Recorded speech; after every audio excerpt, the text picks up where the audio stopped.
Hey, Kayla. Mm-hmm. Uh, just giving you a heads up. Mm. So when you're hosting, when it's deliberation, stay in the main room. Uh, so we found out that it actually does end the stream if no one's in the main room. Okay, cool. It's not that's less today. It's more the other days. I'm just gonna give you the heads up now. Perfect. And I'll message you the two things that you'll need to remind your uh timekeeper on. Yeah, it's the okay, cool. So I'll message it to you now. I need to go through each room like Yeah, ASAP, have but fun. that's just the update. Got it. Later. Thanks. Later.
Hello, George. Yeah, I'll keep doing. Hello, Hi, George. how are you? Nice to meet you. I'm Kayla. Nice to meet you. Okay. So we have a judge in the waiting room. Perfect. What do I have to remind you? Remind judges to input scores in the 10 minutes after feedback and to let us know. And then, okay.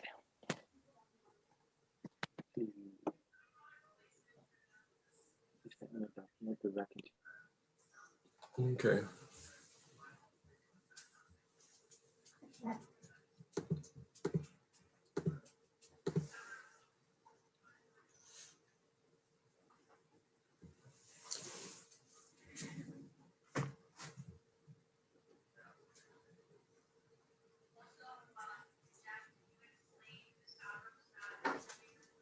Hello, June. I don't know if you know, but you're on mute. But yes, hi, Yes, I am. Sorry. no problem. I logged on to InnovaTank and I didn't see yet any of the scoring criteria or cases. Is that expected? Let me ask the question. So,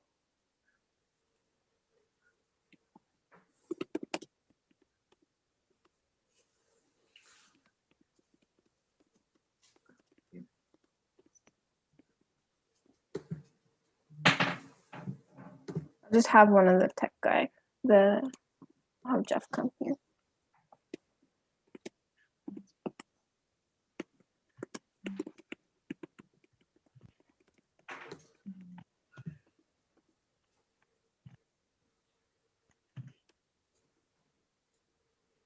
Hi Hi, there. Jeff. Yep. Can you guys hear me? Yeah, we can. Perfect. I was told that there was an issue with a Nova Tank. I'm not sure if it's an issue, but I logged on and I didn't see yet any of the teams to, click on and then go see the evaluation criteria. Yeah, there's a chance they should have submitted at this point. Let me just take a look at which team was supposed to submit. It was this is Division 1, right? Right. So when I click on it, I see no more problem solutions available. Yeah, there's a chance they haven't submitted yet, which Okay. is something that I'll check if we actually have a submission. Okay. No, no But problem. do I was building my Excel file where I will keep tabs for the scoring. And so I'd wanted to see the weighted average. That's so you should be able to refresh. I do see that they've just submitted. oh, okay, perfect. It should be Glass Logic. Okay, 1 second. So evaluation. I still am not seeing it. Right. I click on Innova Tank. I click on dashboard. I then click on, well, I'm in division case 1, ENGCOMM February, click on evaluation. And I still get to no more problem solutions available. Strange. Okay. So Kayla, can you let in the other judge? While we're at it, oh, sorry, hi, other judges. But do you guys see anything in a tank for you to judge? That way we could determine if it's just a June problem or an actual problem. I just joined. I have no clue what you were talking about. Oh, let me share my screen quickly. Sure. Marc-André, is that a Marc-André I know? Because I know a Marc-André, and that'd be really funny. The Marc-André joining is a Marc-André I know. Right, That's a so when I log in here, or yeah, right, I log in here and I go into evaluation. This is what I see. Oh yeah, that's normal. That's normal. Oh, They will make it available soon. It happened in the previous case before. oh, okay, perfect. Thank you. Well then, Yeah, sorry for I do bothering see you. that they have submitted, so I can see that they've submitted, and as of now, there is I can see that technically you haven't started an evaluation, so it looks good on my end. Okay, It could just be a slight delay. Maybe refresh the page. yes, I'll log off and log back in and I'll stop sharing. Yes, please. On that note, we're just gonna ask maybe to save logging on until you actually need to input the scores, just because Right. we want to minimize the type of errors that we got last time. Of course. But if you do have any other issues, feel free to Uh, let Kayla know, and if she needs to reach out to me, I'll try to come in as soon as possible. Can Have somebody fun. share the link with me? Sorry, I don't have it. I have my credentials, by the way, but just missing the link. Yep, I'll send it to you right now. Thank you. I'll attach it to in the chat so you can have it. Good, good. All right, have fun. Oh, Innovatank. Thank you.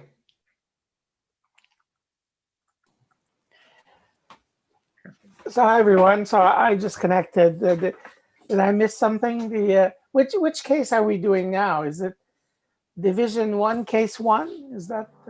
Yes. Yep, exactly. You should be able to be logged into your ENGCOMM. If you have trouble with that, we can troubleshoot Yeah. that issue. Yeah. No, it's okay. I still have my password from last time, so it had it saved. So you didn't even have to type it in. Perfect. So February Division 1, Case 1. Criteria.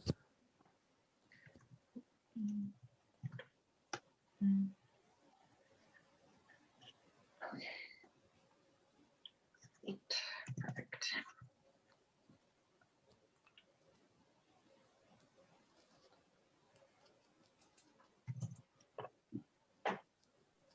Are you good, George? Do you have your timesheets? Your like time cards? Yeah, Yeah. I have all of them. They look okay. Yeah.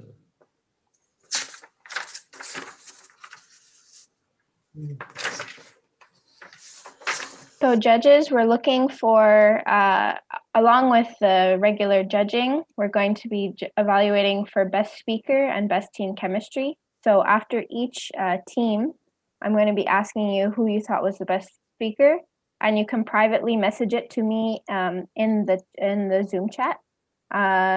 So we're streaming on YouTube right now, so I don't want to have them see like hear it if ever. So I'll ask you, okay, judges, it's now time to send me, after you deliberate and stuff like that, it's now time to send me who you think was best speaker after every presentation. And then at the end of the day, I'll also ask you which team you found had the best team chemistry. So those are the additional things we're evaluating. So today. what is being streamed? Is it also the chat being screened as well? The chat area?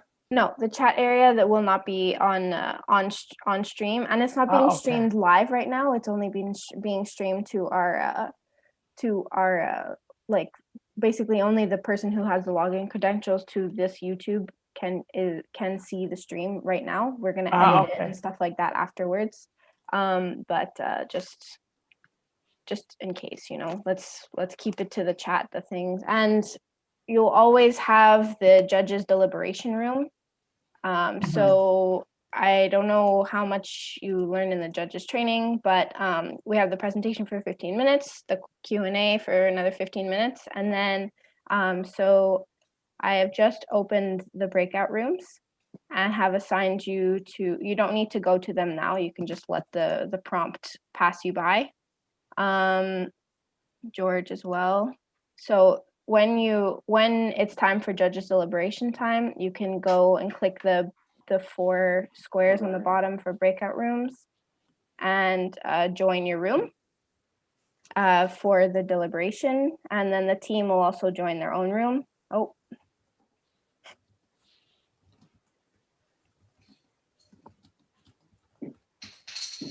We'll move June back.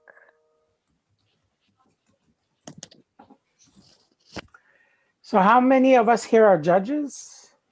So we have Ali, yourself.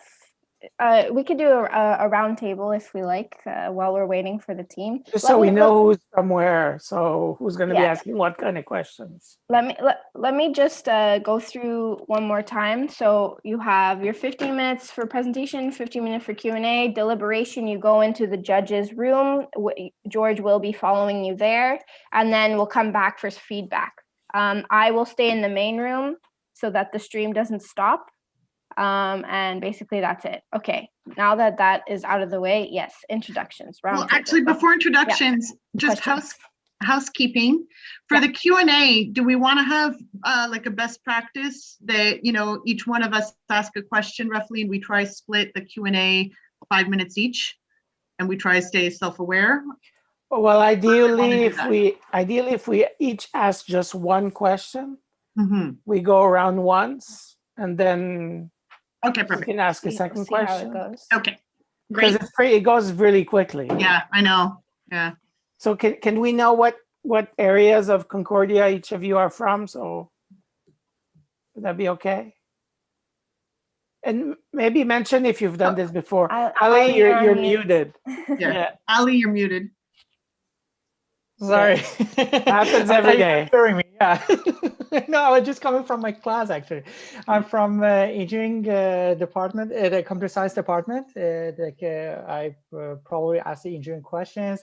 The thing is regarding the question that you mentioned, June, it goes very fast. Yes. And if we try to like offer each other turns or things like that, we don't use the time.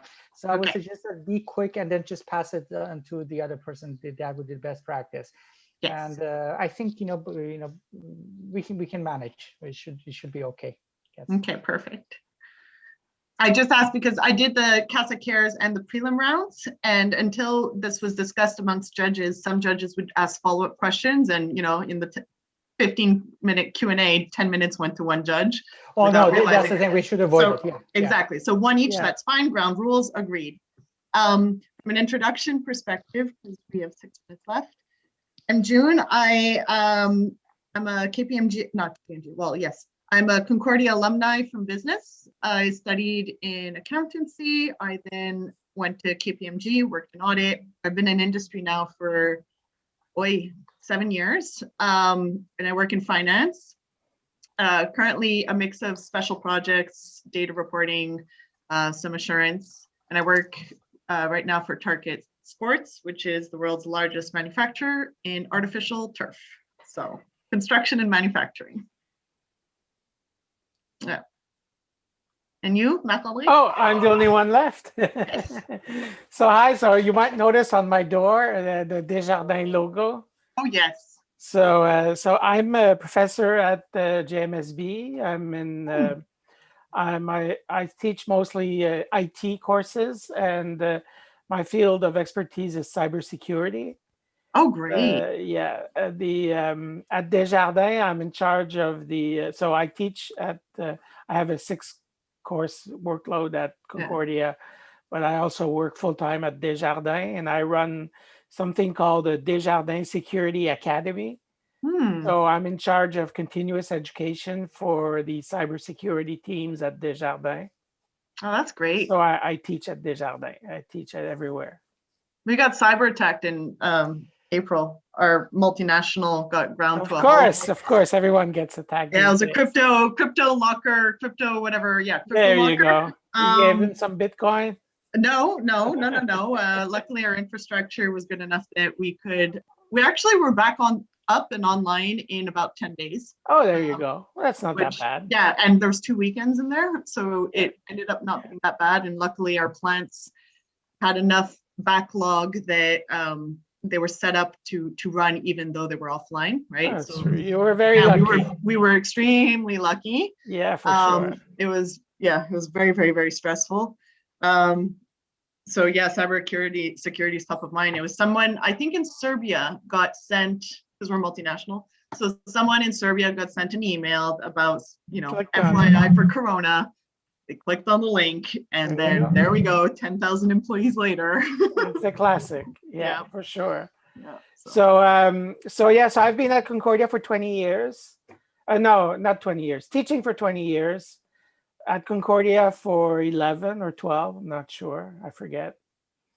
And so I'm a business guy, I guess. IT/business. You're covering both. Yeah, well, I have a master's in MIS and 2 MBAs. Oh, wow. And my PhD, I'm actually doing my I don't know how you say it in English. Your defense, my defense. Yes, your defense. Yeah, in a few weeks. Oh, Oh, congratulations. congratulations. Must be very stressed. Good for you for taking time off to Yeah, focus on something yeah. else. Yeah. I Ali, guess didn't- Part of my job at Desjardins is academic outreach. Right. So I'm actually being paid. Okay. It's part of my Oh. job to do this. Lucky guy. Ali, I didn't hear what kind of engineering are you? Hey, computer science. I did my computer engineering in bachelor's and master's, and did my PhD in computer science at Concordia. Computer science. Yeah, I'm in computer science department, teaching Okay. there. I guess, Marc-Andre, I remember you from the ENGCOMM before, but I think we met once in the Coupa gathering or something. Yeah, very maybe. possible. Yeah, very possible. I was Coupa for years, and now I'm an LTA now. Yeah. No, I'm still a Coupa rep. Yeah. Yeah. Yeah. So I'm a Coupa rep for BTM department. Yeah. Okay, well that's good. So now, so we start in like 2 minutes, right? Yeah, there was someone in the waiting room for the participants, but they left. So Okay. maybe they were just Oh, let me getting- check Innova getting Tank. settled. It still wasn't working for me. Okay, so I'm gonna mute myself. So, but I'm still there. Carla, just for your information, I missed the training session, but I received all the information, reviewed it, so I don't see any problem. But is there anything I should know? No, just as long as your Innova Tank's functioning properly. Yeah, no, I did that let's before, check so that. it's fine. Yeah, And then Take I don't notes. see anything. I don't see anything right now, so I Okay. went there and Yeah. there's no. Oh, I see Glass Logic now. Take Okay, notes of your grades because sometimes exactly. it crashes. Yeah. Yeah. No, that happened before, and we're not submitting any comments, I suppose, because last time it didn't work out. Oh, really? Uh, Last time it worked for me. No, because we didn't could- have enough time. I prefer No, to. but you can everything enter at the them, end. but they can't see them. So it's better to give the comments orally. yeah, Oh, right. you have 10 minutes for a comment feedback session. Feedback. So Perfect. But can we submit everything at the end of tonight, or do you have to do it right away? I prefer to do it at the end, just in case. I would say to try and we're gonna have like a break 10-minute time break, yeah. to try and get it all in then, and if you can't, we'll finalize it at the end.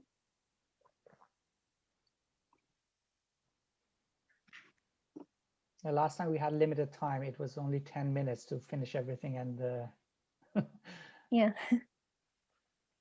Should run a little smoother. We're all a little more apt at Yeah. hosting and stuff like that. Well, I find having done now, this is the third one. I'm so impressed with how you guys have been running it. So Yeah. hats off. I'm really, really, really impressed that you have achieved to the feel of a case comp while doing it remotely. I think this is Yep. great. Somehow they pulled it together. I'm Yeah. just on the corporate team, so I'm just in charge of corporate relations. But hats off to Christina and to Luca and the whole team. I agree. Very, very good feeling. Yeah. Competitions are the best. Yes, they are. All right, so we have two teams, three team members in the waiting room. Mhm. I will let you know. Okay, all four of them are here. Are you all ready with your Innova Tank? Yeah. But do I let them in? Judges good for letting them in? Yes. Perfect.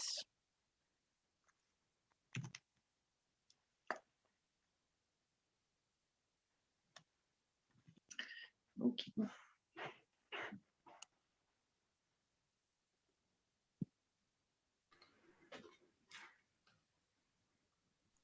Hello, team. Hello. Are we already ready for the presentation? Yes. Yes, awesome.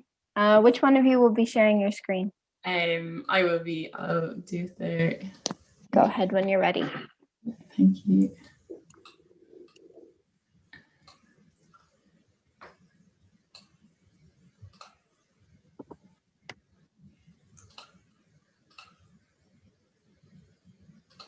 That So, didn't work, did it?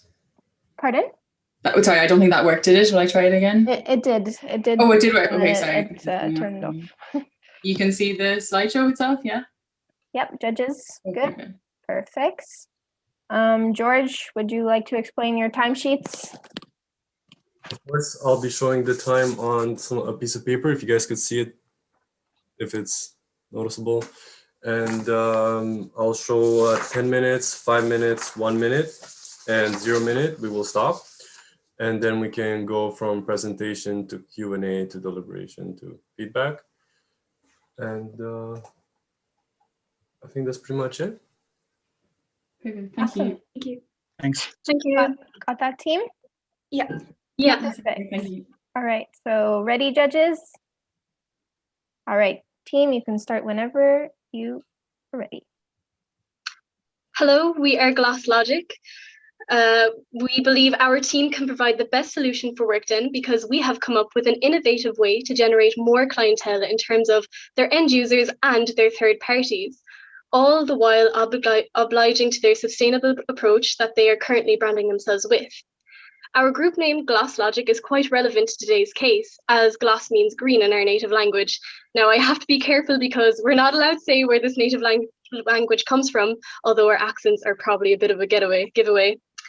First, we will take you through Workden's current service and the limitations this may be bringing them. Then we will talk you through our innovative, creative, and sustainable solution. Next, our implementation plan. We will then show you the new third parties that we plan on introducing to Workden and how we will position this service and our unique selling points compared to our competitors.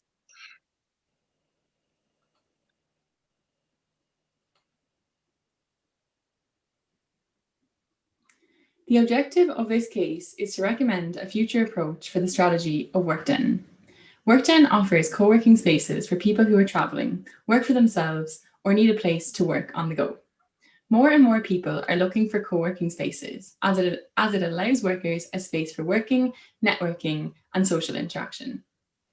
During the COVID-19 pandemic, less people have been able to use co-working facilities when they are open due to social distancing protocols. Workden currently partners with restaurants and cafes, which may not have the facilities to keep their customers separate in a safe manner. A better solution to keep workers safe is needed. Also, while working outside of conventional office, workers like to have an interesting setting in which to work. Currently, Workden partners with businesses who might be quieter during the day and have a number of empty seats. This includes restaurants, cafes, and other businesses such as this. However, there are a number of limitations to the current business model. One problem is that of privacy and soundproofing. Workers sitting next to each other at restaurant tables have little privacy. Restaurant and cafe chairs were not designed for ergonomic comfort and for long hours of sitting down. Another issue is the lack of consistency between the Workden locations due to the decor and facilities being predetermined by the existing owner. Workden currently only operates in spaces where there are ready desks, chairs, and Wi-Fi. This leaves out a number of spaces that are empty during the day. The workers have to be able to set up and put away the equipment needed, and this needs to be a quick and easy process as these workers are employees of the business and not Workden. And I hand you over to Alex to go through our engineering solution. Thanks, Orla. Our solution is a highly modular, retractable chair and desk combination. It provides the user with a superbly comfortable seating experience, which includes an adjustable chair and table to suit a user of any ergonomic preference. The user can simply extend the table, which is mounted on telescoping rails which will be damped to reduce the risk of pinching, sit in, make themselves comfortable, and lock the system in their most comfortable position, and then begin working. The underside pedals allow the user to remain active if they choose to, which would allow them to stay healthy and generate some power for the onboard power bank.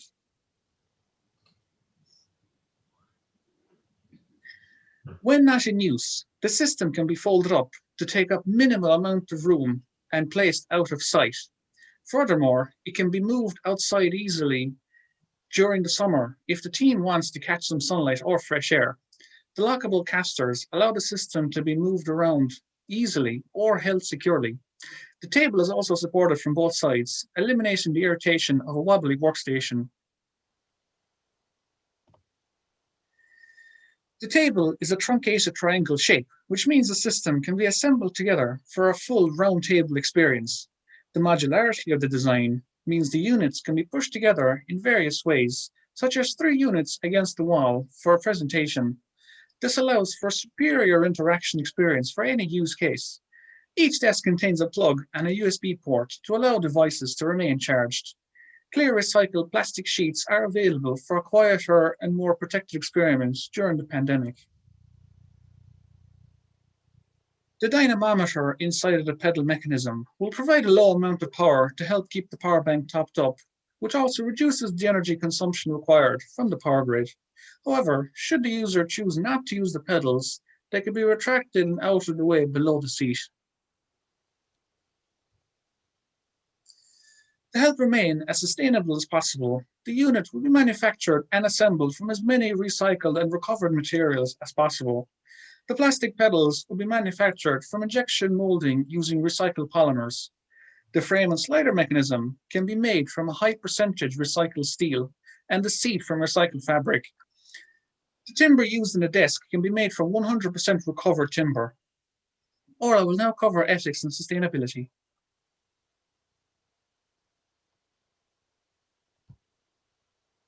Sorry, thanks Alex. So Workden have a strong culture of sustainability in their core values. Our product is in line with 4 of the Sustainable Development Goals. It follows the responsible consumption and production goal by making use of recycled materials and taking into consideration its end-of-life potential. It encourages workers to keep fit and active during their working day in line with the good health and well-being goal. The product is also in line with sustainable cities and communities, allowing for the future of co-working, networking, and connectivity. The product is allowing more entrepreneurs and self-employed to advance their business and make connections, helping with the goal of decent work and economic growth.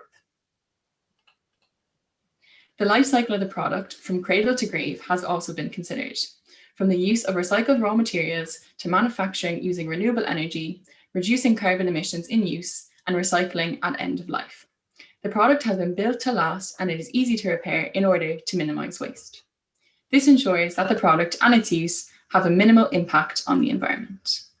I'll now hand you over to Meg.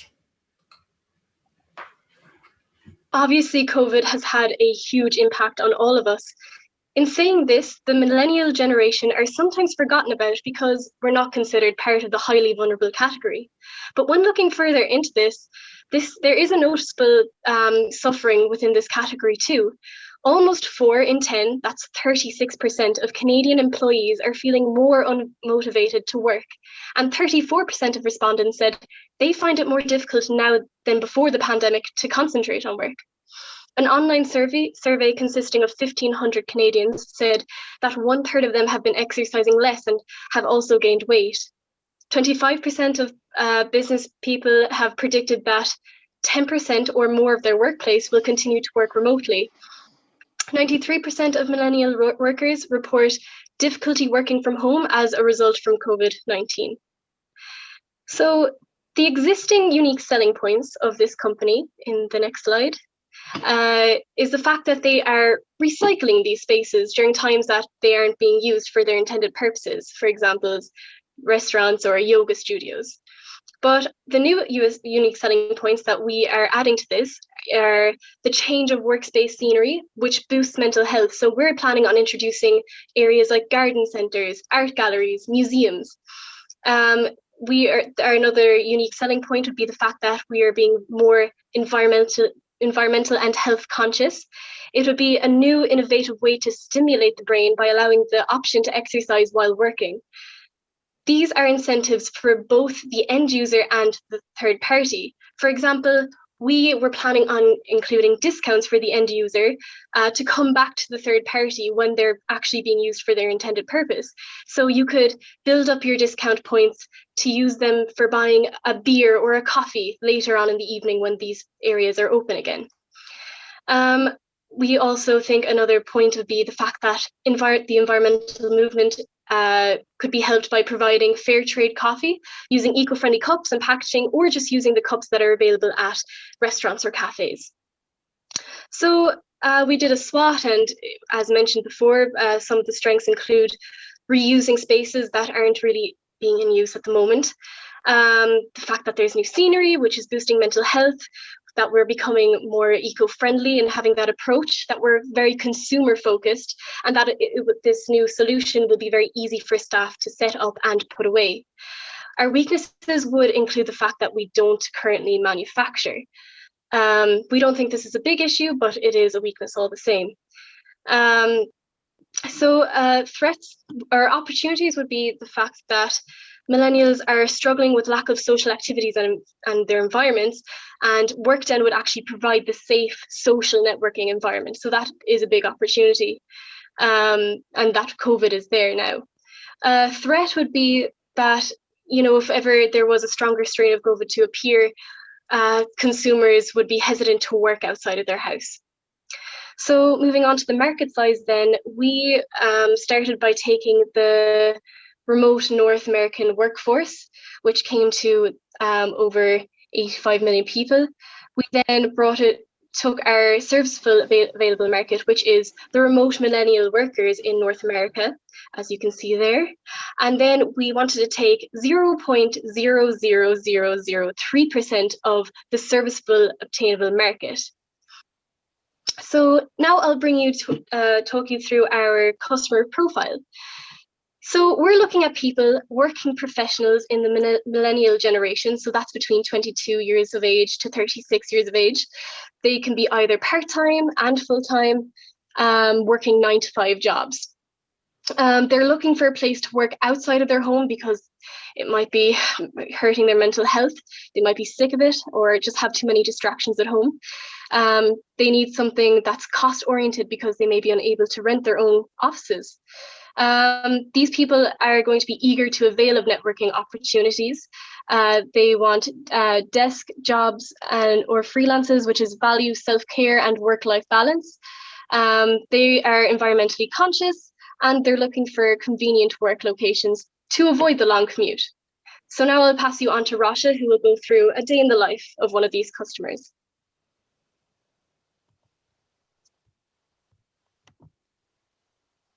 So here's just a quick breakdown of our implementation before I get into the day of life of the consumer. So we go through the developmental phase where there'll be R&D of the portable desk and chair, and the research that's going to go into the efficiency of the generator and what can be generated. So we're planning on holding a test phase in Montreal in year 1, where there'll be 2 galleries, 2 museums, and 2 garden centres where we exhibit this project. So in terms of the implementation, we will continue on with the expansion in Montreal, and we'll expand into 3 more Canadian cities: Toronto, Vancouver, and Calgary. So in year 2, we plan on expanding the amount of buildings that this project will take place in. And then we'll move into the expansion phase, where we'll just continue to move on and expand it to more spaces within the cities. And we will up the amount of buildings in this project, so the galleries, the museums, and the garden centres. So in terms of the life of our ideal consumer, we made the storyboard to showcase the day of the life of Ellie, a 28-year-old graphic designer who lives in Montreal with her partner. Since the pandemic, she's been struggling with all of her work in the same room that she practically eats in. So what with over 93% of millennial workers reporting difficulty working from home as a result of COVID-19, it just means that Ellie is just one of many. Ellie is unable to afford her own office and is cost-oriented surrounding her decisions. She's eager to network and create connections to broaden her horizons. Ellie represents our ideal customer profile, a young, innovative woman who simply wants a change of scenery to increase her productivity and have the opportunity to network with others. Workden can give Earing Ellie the facilities to bring her back to her exemplary self. So in terms of our route to market, as we've already spoken about, our target market is essentially young, innovative working professionals who are lacking in motivation and productivity in their current working environment. For our campaign launch, we're going to utilize Workden's social media platforms and encourage users to take part in the challenges with a call to action. We'll be creating Instagram and LinkedIn takeovers with different environmental and exercise-oriented influencers, highlighting Workden's commitments and educating their following. We will also hold event nights for young working professionals to gather and network, such as a comedic hour centered around working at home with the pandemic and highlighting the issues. It will act as a different approach and advertising Workden as a solution and engaging with a wider audience. So we will also tailor 2 different schemes to the needs of our different individuals. So one will be for long-term users and the other will be for our one-off subscriptions. So for our daily leaderboard, whoever cycles the most per day will be given a small incentive as a reward.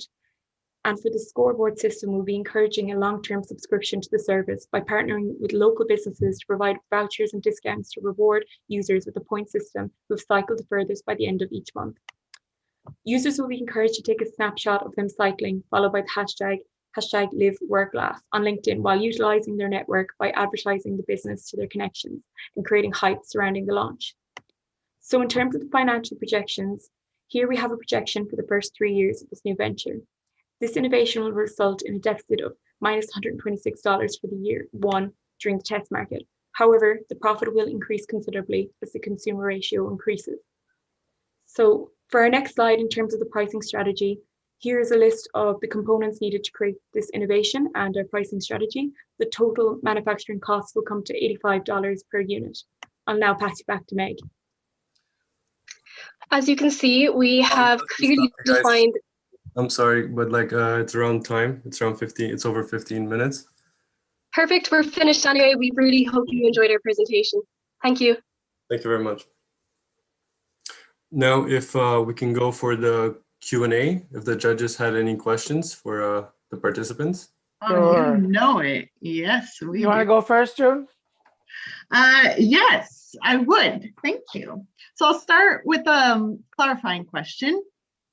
In the SWOT analysis, you mentioned that one of the weaknesses is that there is no manufacturing capability right now. And yet I saw the slide at the end about the manufacturing costs.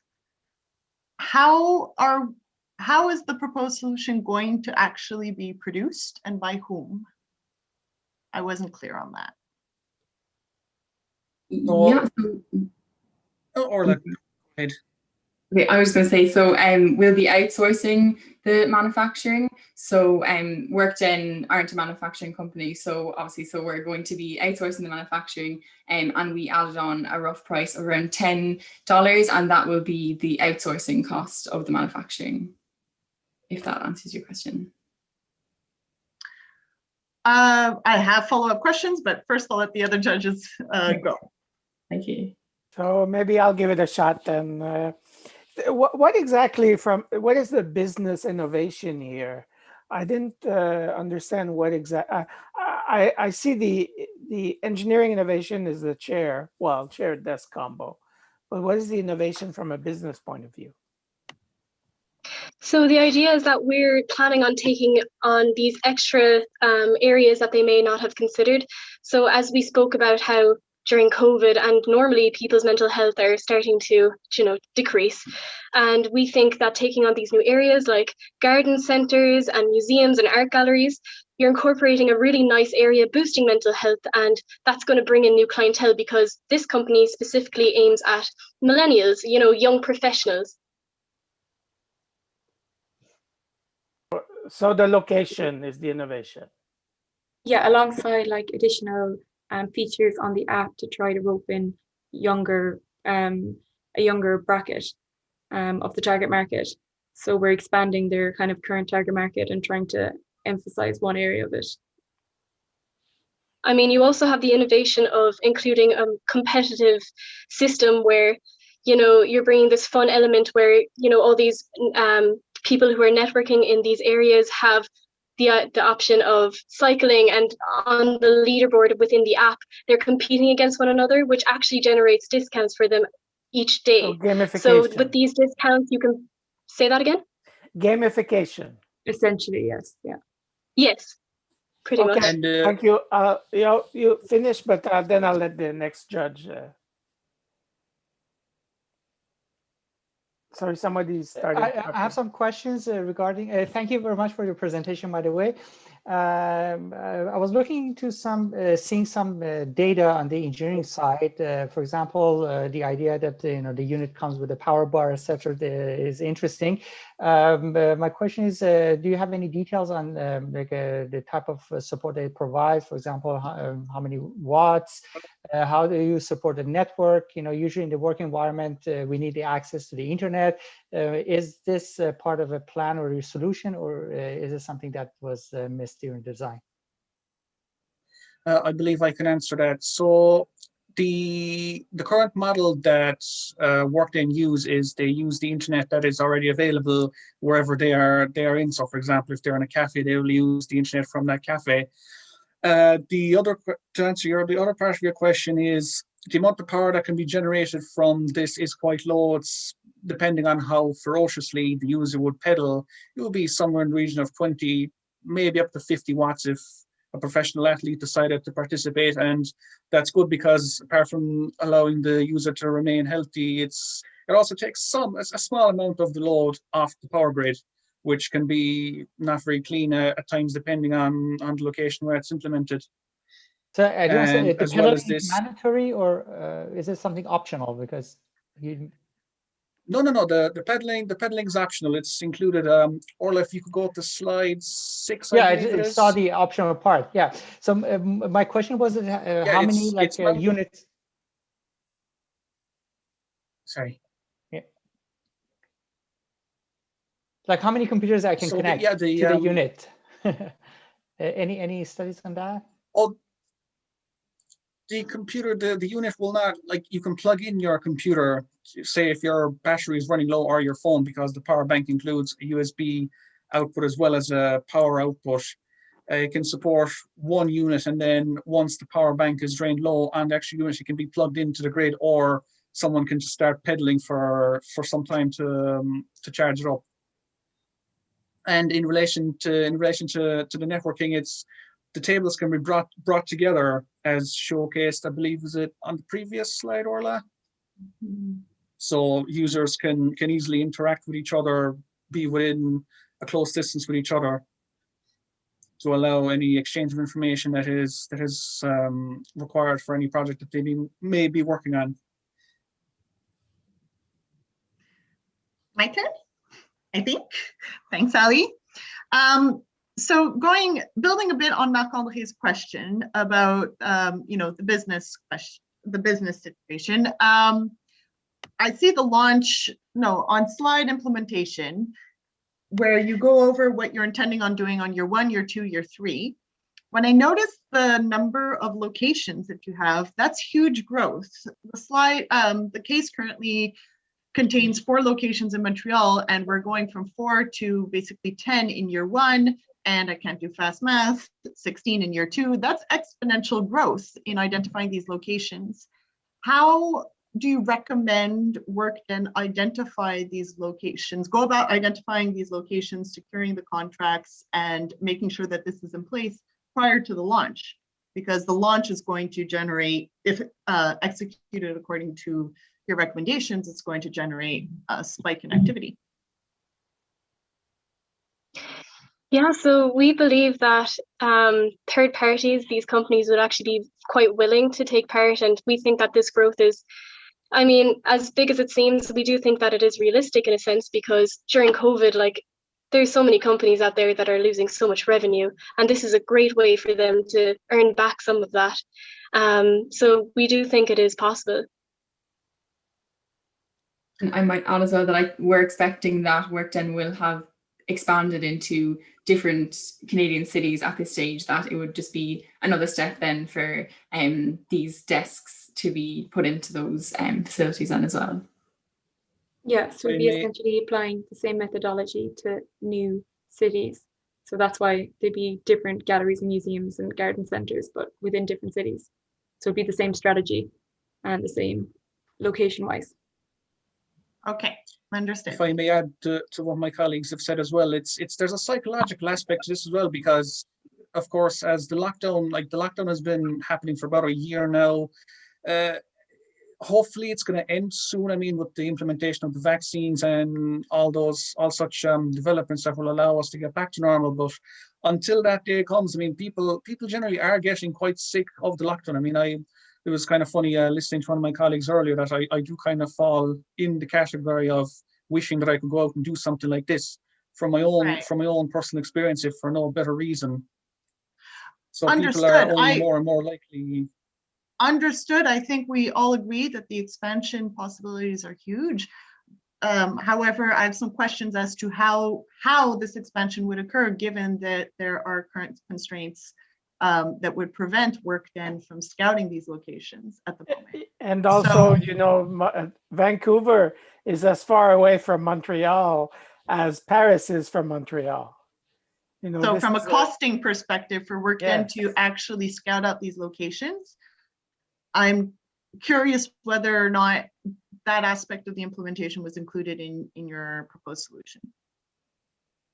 I think it could be partly made easier by the fact that it's like all we have to do really is all Workden have to do is find a cafe or a garden center, and all they have to do is to sell or to put these chairs into the space. So in terms of like it being a huge operation, I think there's not a huge amount of logistics involved. Like the app is already set up for Workden customers to use. So expanding into another city, we think is the next step that Workden is going to be taking anyway. So we see that there will be Workden customers in other Canadian cities in the next year or two. And with that, then the use of these chair desks will just be another step in Workden's current, we think, what they're about to do.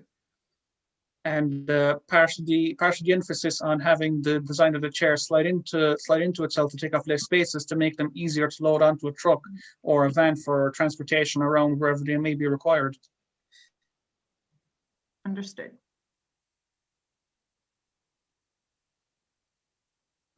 Marc-André or Ali, you next? No, I mentioned mine, so I'm good. I'll let Ali go. I have some questions. You mentioned earlier that there were the existing solution were presenting lack of some consistency. Can you give me some examples of those? So I think it was a lot to do with how each Workden was set up. So obviously, if one restaurant's owned by one person and the other is owned by someone else. No central solution, basically. Sorry, can you say that again? No centralized solution or uniform solution provided. Yeah, exactly. Yeah. Okay, So no, in got our it. case, Got it. okay. I have one question, if June, you don't mind. Any idea about the projected revenue in the 6 months, a year, and 2 years? Yeah, so this is the slide. Oh, we missed that. Yeah, okay. Yeah. These are just the financial projections for the first year running till the third year. And they're just based off assumptions we've stated within the presentation. See, thank you. Sorry, and is this is in thousands of dollars or it's actual dollars? Yes. In thousands. Yeah. No, these are the actual, as in The actual dollar amount. So it's not $21 million year No. 3. It's No, it's not. No. so okay. So why should I do this then? Why should I create this business if I'm only going to be making $21,000 in 3 years? I mean, we have to remember that they only started up in 2018, so they're still in the startup part of their business. But I mean, if I should probably go work at McDonald's, I would make more money making burgers, right? Yes, but McDonald's isn't as sustainable, Marc-André. So. Oh, okay, okay.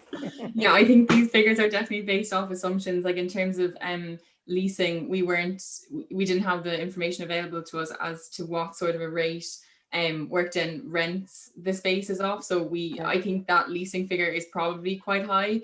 We kind of just took it from an assumption of how much rent would cost in one of these Canadian cities. So in all honesty, I would say that those figures are probably high and it is probably a conservative profit at the moment, so that might be one thing anyway. Yeah, I think we should probably figure out a few more zeros. But okay, yes, okay, thank you. One of the issues that you mentioned was regarding privacy. I didn't quite understand how the solution improved the privacy of the clients. So because the chairs are mounted on caster wheels, if a particular, say now one particular venue is set up to have 2 of these sets of 6 desks and they'll be set up for a team of 6 people. If, for example, once they're finished a meeting that they have pre-booked, another team comes in, if it's say 2 teams of 3 people or any mix that makes up 6 or 7 or 8 people, they can be simply moved out from the sort of circular area and moved to a different part of the building. That's one of the benefits of having it movable. And there are plastic sheeting available that can be put up to improve some soundproofing if the user does not want to use headphones or earphones to keep to help with silence. Thank you.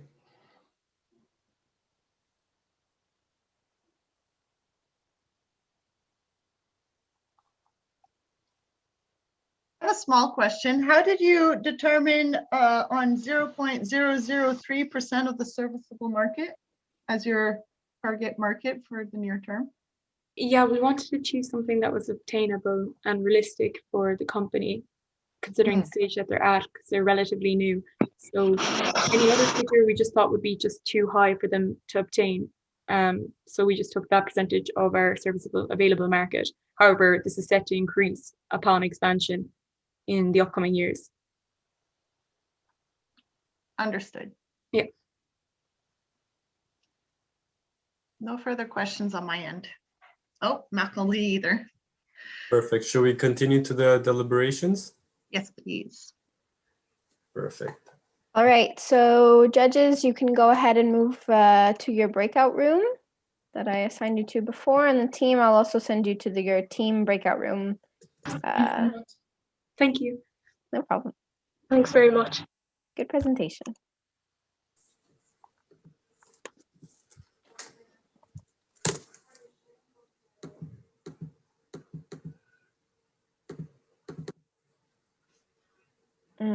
You can go to the judges' room if you want and tell them how much time is left. Perfect. So Did you start just the have to timer? join the break room, right? Yeah. Press the 4 squares in the bottom and then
And we're all on our way back there, Kayla, don't worry. Perfect.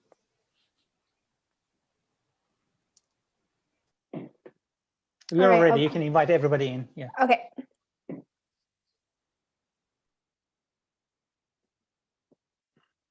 There we are.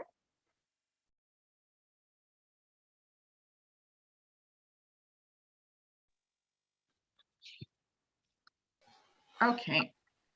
So are we all here? Yep. That's perfect. Okay.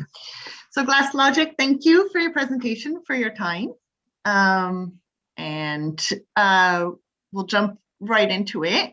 The first feedback that we'd like to provide is making sure that when you're working on a case like this, you spend sufficient time with the problem identification. And there's two key red flags that I'd like to highlight. Number one is in your problem identification from a presentation standpoint, you guys spoke almost 4 minutes on a problem identification out of a 15-minute case. That makes it harder then to cover all the material that you have.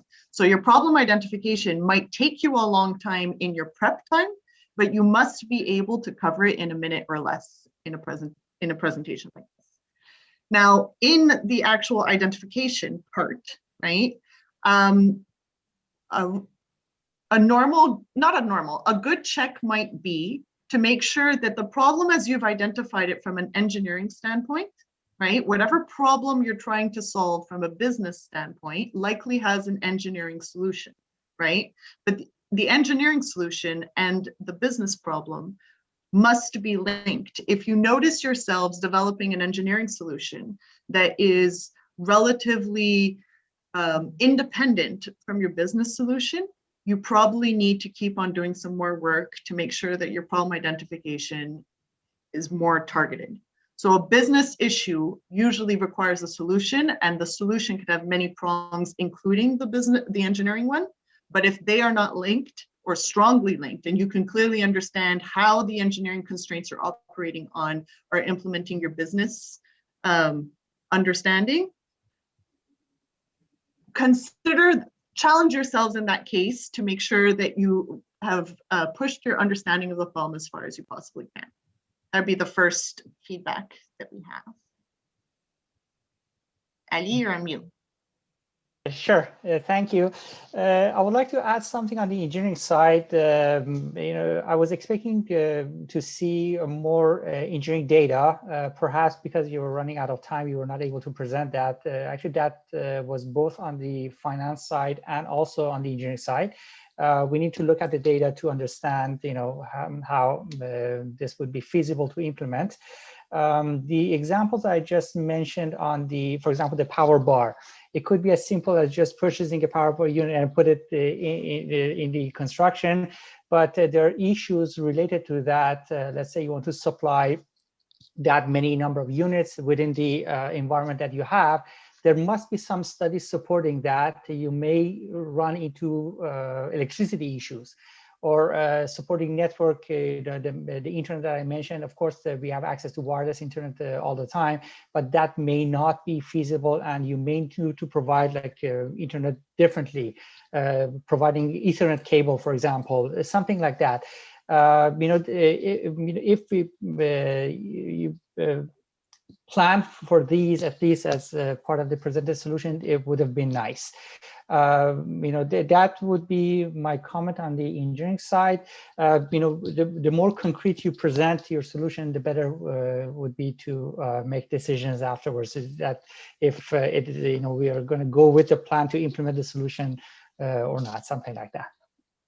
That also makes the tie-in between the engineering side and the business side easier, right? It's very hard for the business people to check and balance the engineering people if business people think in dollars and business people think in volumes and in units, right? So from an engineering standpoint, how the engineering people on the team, if you view it as your obligation to provide your business peers with that kind of data, they can then assist in making sure from a creative standpoint that you guys are working in the same direction, right? But if the engineering team doesn't provide a lot of detail, it makes it much harder for the business people to act as a reasonability check. And so then that can cause further disconnect within the team. Do we still have time left, George? Perhaps, yeah, we can. Yeah. That maybe that's a yes. I guess your mic stopped. Yep, you have Yeah, 5 sorry minutes. about that. We still have around 5 minutes. Oh, okay, good. So maybe I'll just go ahead then. So the other, I would just add that from an implementation point of view, I think Montreal and Toronto would have been enough. Montreal and Toronto, like Ontario and Quebec is half of Canada. Montreal and Toronto are very similar cities, very large cities. Bite your tongue. But Culturally, yeah. Whereas, Vancouver and Calgary are thousands of kilometers away. We could definitely brush up on our geography skills. That's one thing for sure. Yes, well, Canada is a very, very, very large country with many different subcultures, and so that would be, that part would make it very difficult to implement from that point of view. Mm-hmm. It's easier for us to go to Europe than to Vancouver. Yeah, it's almost the same duration in flight, by the way. Paris to Montreal is 7 hours, and Montreal to Vancouver is 6 by plane. On the and costs almost the same amount. Anyways, but to Marc-André's point, going and tying in Marc-André's point with Ali's point about details, and this is targeted more to the business people, whenever you're doing an implementation plan, make sure that every single step that you're putting on your implementation plan, you can tie back to the question of resource utilization, because resource utilization involves constraints. It involves time or it involves money, right?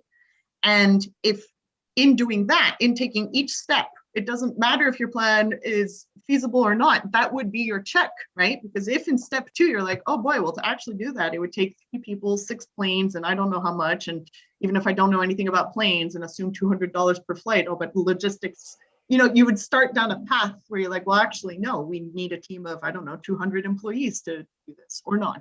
But you get my point that from a business standpoint, even if your engineering counterparts are not providing you with the detail you would like in the implementation plan, right? If you each step try translate it into what would be the cost and what would be the time, and how do that time in terms of hours or days corresponds to headcounts. Do we think we have the headcounts feasible? Did the case give us any indication as to whether or not there is a resource constraint? If yes, that's how the business people can tie back to the engineering people and say, yeah, you need 17 people to do that. We only have 3 people available. What are you talking about? But that's how the 2 teams, in terms of detail, can check and balance themselves. The engineering providing concrete details sets up the business people for success, and the business people on the team, if they're walking through the implementation and translating it into a resource standpoint, got it, George, I see you, will be able to give feedback to the engineering people saying, I think your solution maybe needs fine tuning because there's a resource constraint. And that's how the 2, that also then at that point, it sucks if it's at that point you realize maybe your problem identification is a little off, but at least then it's all hands on deck, because that's how the team can talk to each other in a language they both understand. So those are very points. On the positive side, I like 2 things about your presentations. The way you started presentation, I liked it very much, and also the hexagonal design of the kind of round table that you presented. I liked it. The blue background's good, and you guys did have a good pacing and supporting each other with your Q&A, which I saw you guys, I think, in the Casa Cares version, and that's a noted improvement, by the way. So thank you very much. Thank you. Thanks. I think we're good. Perfect. Yeah, that's on point. We finished the feedback, so then we can go for the score input. If the judges could do the score input from 4 to 410. And thank you, team. You may leave the Zoom now. Good job. Thank you. Bye now. Thank you. Have a good Have a nice rest of day. the week. Bye-bye. Bye. Okay, who So judges, would you like to be put in the deliberation room while Sure, while you yeah. input your Yeah, yeah, scores? sure. Okay. Okay, do we ping you now? Who's the best speaker? Oh yeah, you can let me and- know. And You have what to is go the there. metric for team chemistry? Do we just like say Team use this- chemistry we'll do at the end at the last. Oh, okay, you'll perfect. you'll compare the four of them. Perfect. You can ping me now with your like message me on Zoom. For Okay. Thank you.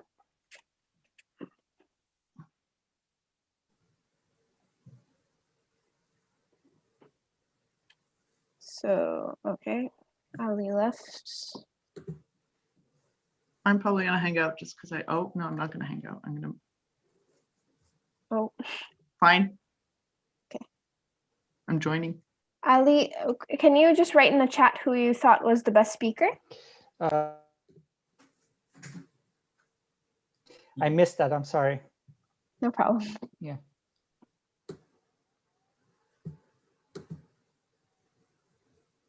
I go to the breakout room then. Okay, Yeah, but right after you let me know who you thought was best speaker. sure. Okay, you could tell me after. Was everything okay? Yeah, everything was good. Okay. Marc-André, est-ce que vous avez une question? You're on mute. Of course. No, my grades are entered. It's all good. Oh, perfect. All right. Yeah, so how much time do we have before the next one? They're supposed to come in at 10 past, I believe.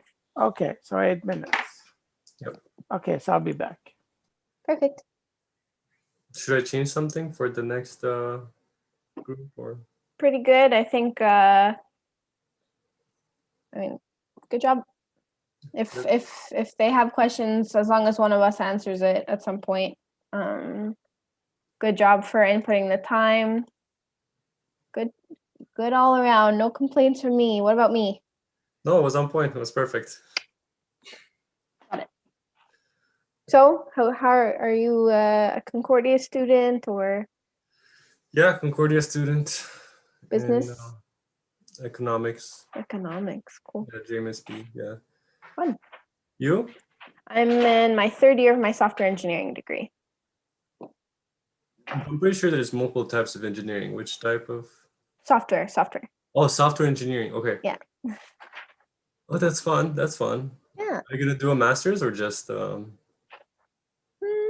not sure. We'll see.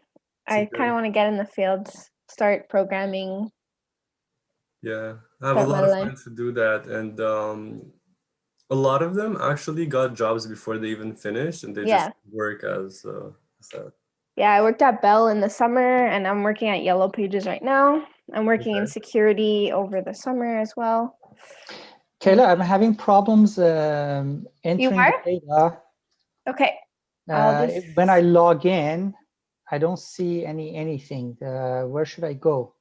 give me a second. I'll Sure. get Evaluations, okay, to evaluations. Start evaluation. Okay, got it. Oh, you found it? Yeah, class logic. Okay, good. And before Because you it go, wasn't- did you have someone in mind for best speaker? Yeah, or less. Or same? Okay, perfect. Cool. Thank you.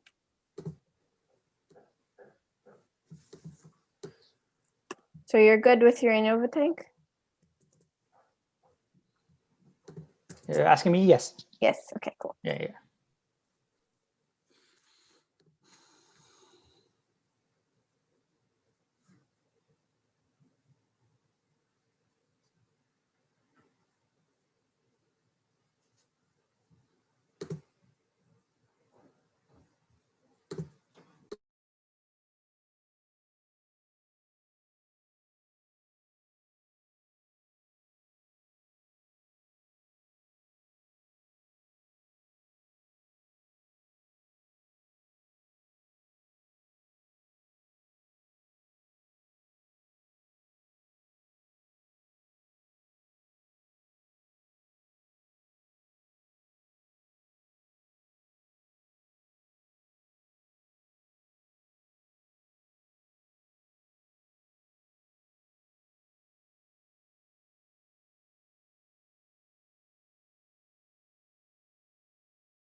All good?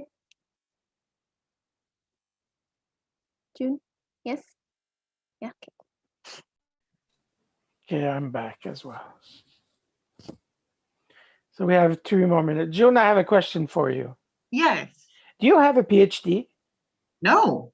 No. But are you a professor? Do you teach? No, I don't teach. I work entirely in industry.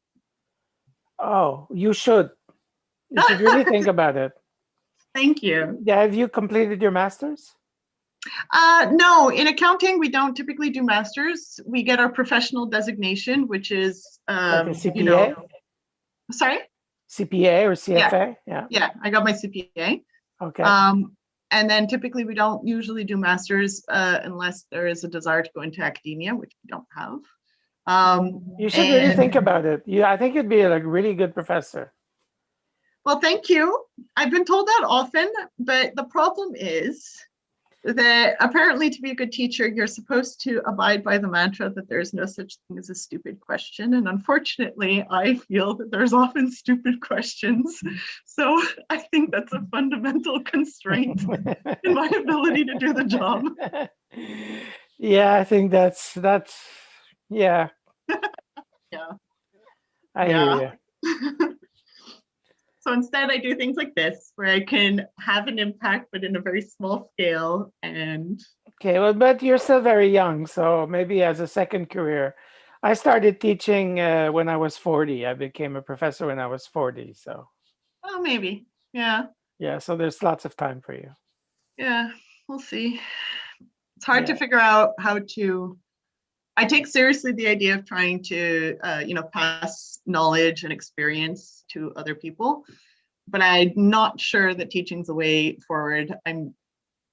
I believe that mentoring and maybe doing stuff like case competitions is more up my alley, because then I can choose where to spend my time.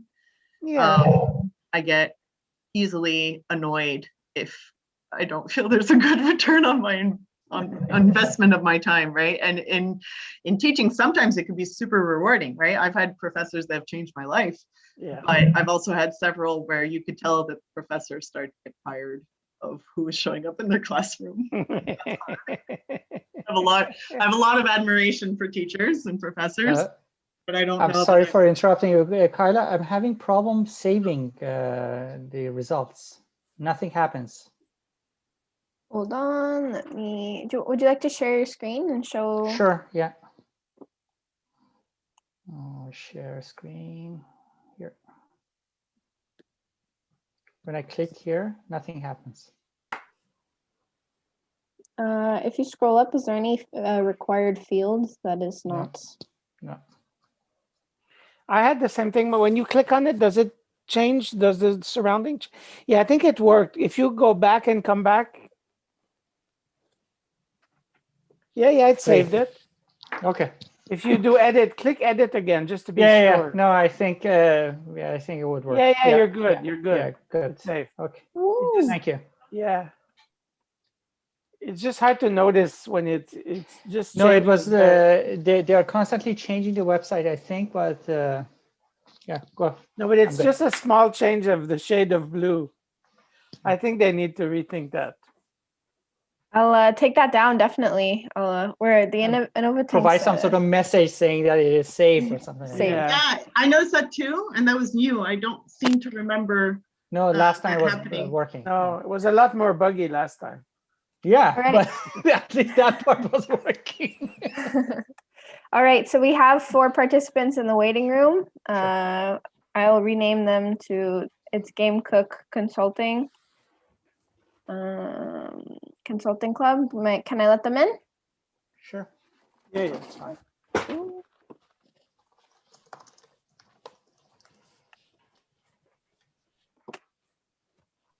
Hello, everyone. Hello. Hi. Who would like to be sharing their screen? I can do that. Go on ahead when you're ready. Okay.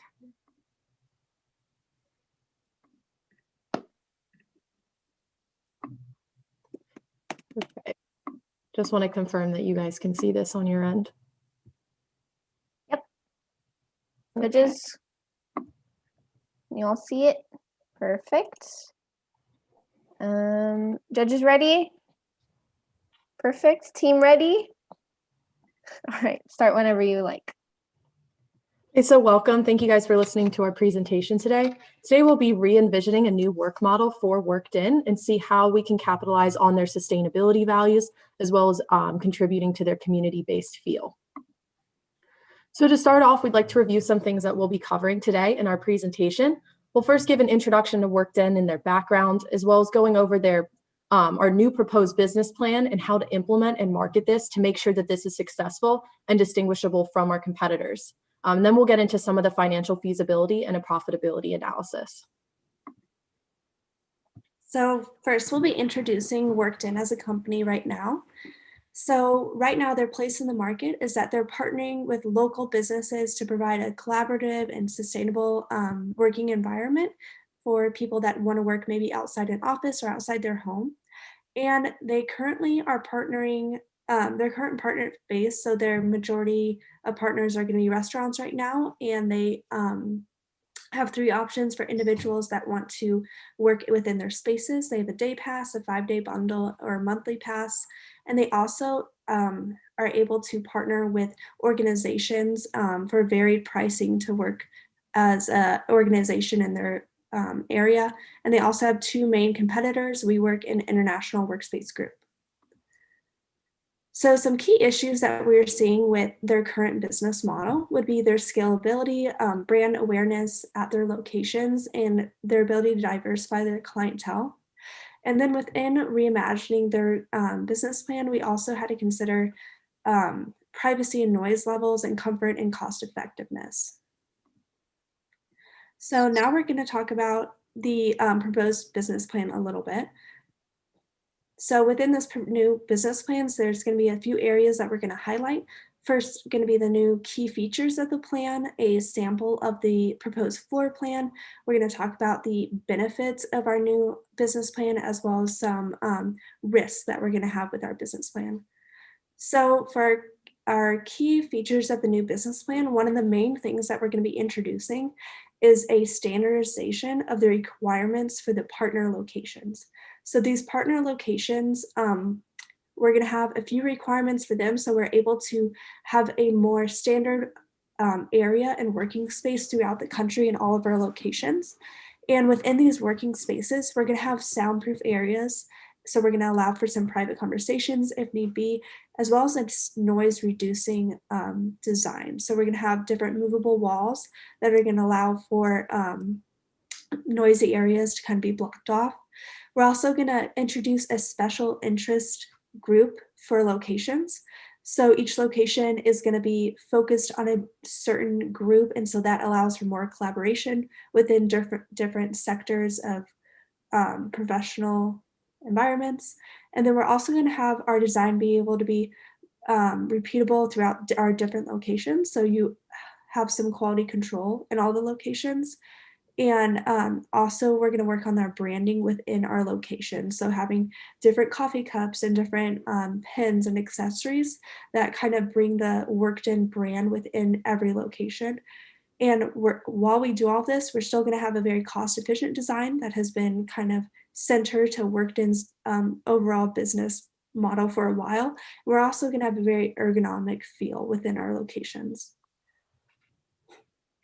So there's many benefits to using this kind of modernized business plan.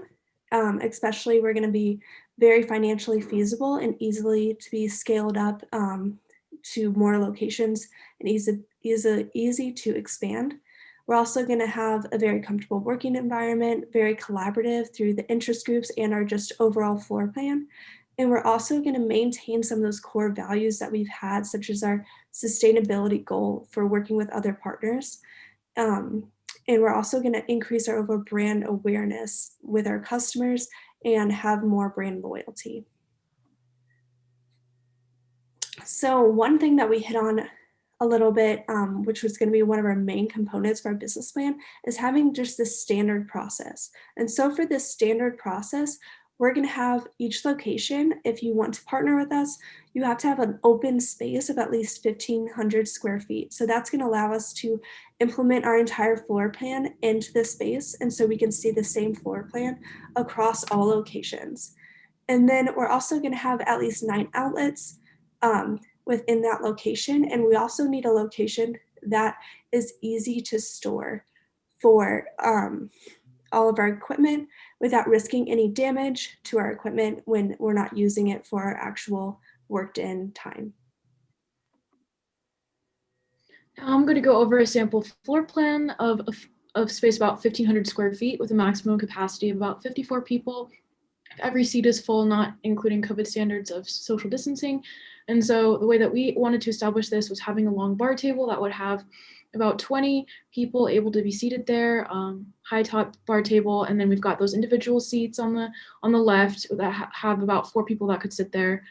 We also wanted to incorporate a soundproof pod for private meetings that could hold about 2 people, and this would be used to facilitate any meetings or phone calls that would have to be had without any sort of outside ears or anything. So then we wanted to do some branding accessories. We've got the floor mat there, some decorations with those plants.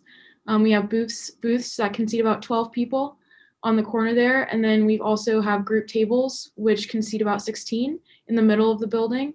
And then you have those mobile sound dividers that you can move around that will minimize the amount of collaborative noise happening from the booths and the rest of the workspace in general.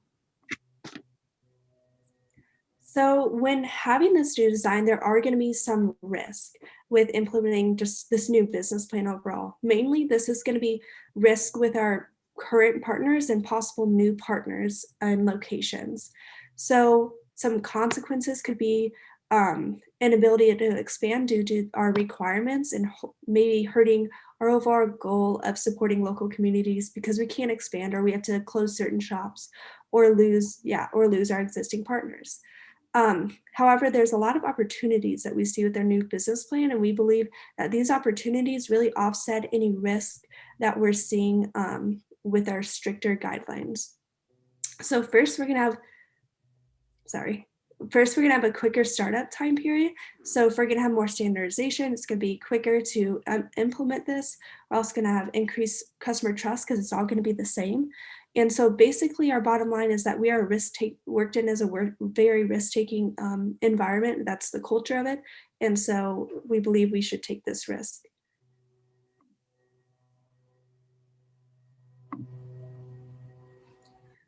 And so within implementing our new business plan, so we have to work first with our current locations. And when doing that, we're gonna look at their equipment, update the equipment and branding to what we have in our new business plan. And if there's somewhere that just can't comply with our new regulations with our partners, then we're gonna have to slowly phase them out over time as we gain new locations. So then our second step is gonna be identifying new locations, areas that certain interest groups that we're gonna introduce later are very high populated in. And then we're going to apply our new business models to new locations, making sure we are working with our locations and there for the initial setup.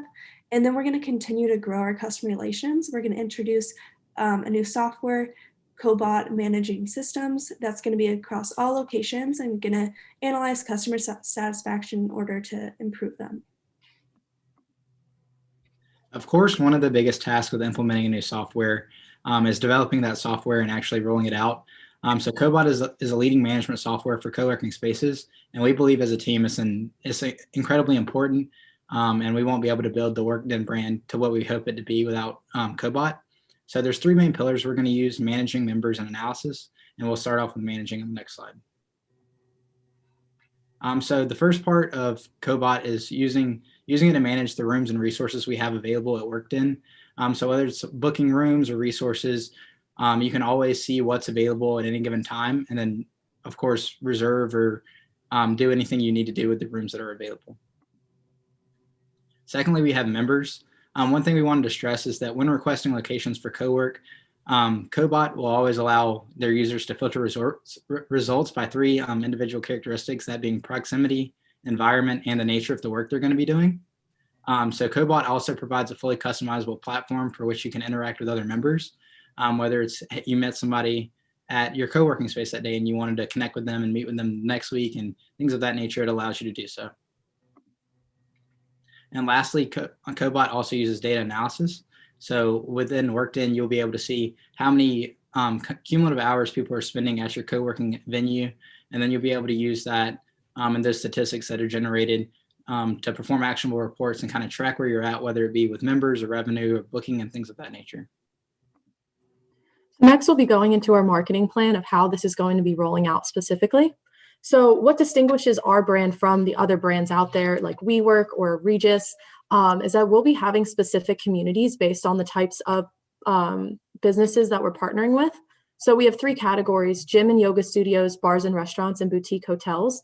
And each of them are intentionally designed to help build up this community that we are having within Worked.in. So for example, the gyms and yoga studios, that will specifically target the lifestyle and sustainability community, given that it's a wellness community. Whereas bars and restaurants are more social and entrepreneurship just due to the atmosphere that they're in. Whereas boutique hotels, that can be kind of a grab bag community. You can have a women's only community in the banquet room or in the ballroom. You can have tech and entrepreneur community. So we want to make sure that everyone feels a strong sense of community within a Worked.in space. We wanted also the Worked.in brand to be known for 4 main areas, and our marketing tactics will focus on sustainability. So we want to focus on creating a sustainable environment using locations that are not used during business hours. We wanted an ergonomic design to collaborate in using simplicity and comfort in the workspace. And then really important would be in-house brand affiliations, where we'll use Worked.in symbols, color schemes, and logos placed around the location. And then obviously consistency, where we'll have quality materials and sanitation across the board for all locations. And this is really important for our marketing plan, is we wanted to do a strategic brand affiliation. So a consistent color scheme using the logo throughout the building, orange as an accent color from the logo with other furniture pieces in the grayscale. For the modern touch, we wanted to do furniture repetition. So no matter the Worked.in location, familiarity of furniture pieces that you can distinguish. And then obviously familiar accessories, similar coffee machine models, branded mugs, pens, pencils, notepads, and decor consistent across all locations. And then we wanted to have our products inside of these locations echo our sustainable goals, including the soaps used in the bathroom settings, any sort of paper towels used, everything used in the building will be from sustainable brands that are modern, simplistic, and help go to the simple design that we hope to achieve. As we mentioned earlier, Worked.in has 2 primary competitors in the market, that being Regis and WeWork. And we hope by maintaining high community service focus and being a low-cost provider that will be easily to gain market share throughout the duration of this process. Now we'll move into the financial viability of Worked.in and some numbers about their first 3 years in business. So we did some revenue projections, and 3 things to note here is that they would be operating at half capacity in year 1 due to COVID restrictions, but then year 2 and year 3 have full capacity. We also suspect a projected increase in business-to-business clients. And what we did was actually increase the price by $5 for the day pass in hopes to have those members speak to their corporations to set up the business-to-business relationship.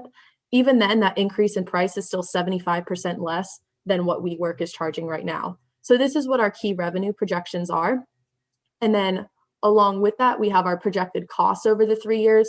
So we identified some of the main costs, specifically a lot of the equipment that we would be installing within these areas. And so what you can see is that the bulk of the costs come in year 1, and then the maintenance and rental costs, they come a little bit later, and they're also very high estimates. So they are a lot more conservative when we're estimating full profitability, which can be seen here. We're running a loss in year 1, but in year 2 and year 3, they would be projected to have positive profitability and therefore higher profit margin. And overall, this project is seeing a little bit over a 2-year payback period. And so to wrap things up, we're thinking about the future and what the future of Worked.in looks like and what the expansion process looks like. There are 3 areas that we identified for them to expand to: California, Northeast, and Southeast. Due to WeWork has high amount of locations in that area, so we'd like to erode their market share, as well as considering that there's a significant tech community out in California. How can we capitalize on that? Or a high population density and high real estate costs in the Northeast, capitalizing on that. So ultimately, we're using those we're using that criteria to help the Worked-In brand move forward. So at this time, we'd like to thank you for your time and for listening to us today, and we'd be happy to answer any questions that you may have. Perfect. Now we have 15 minutes for a Q&A if the judges want to ask some questions.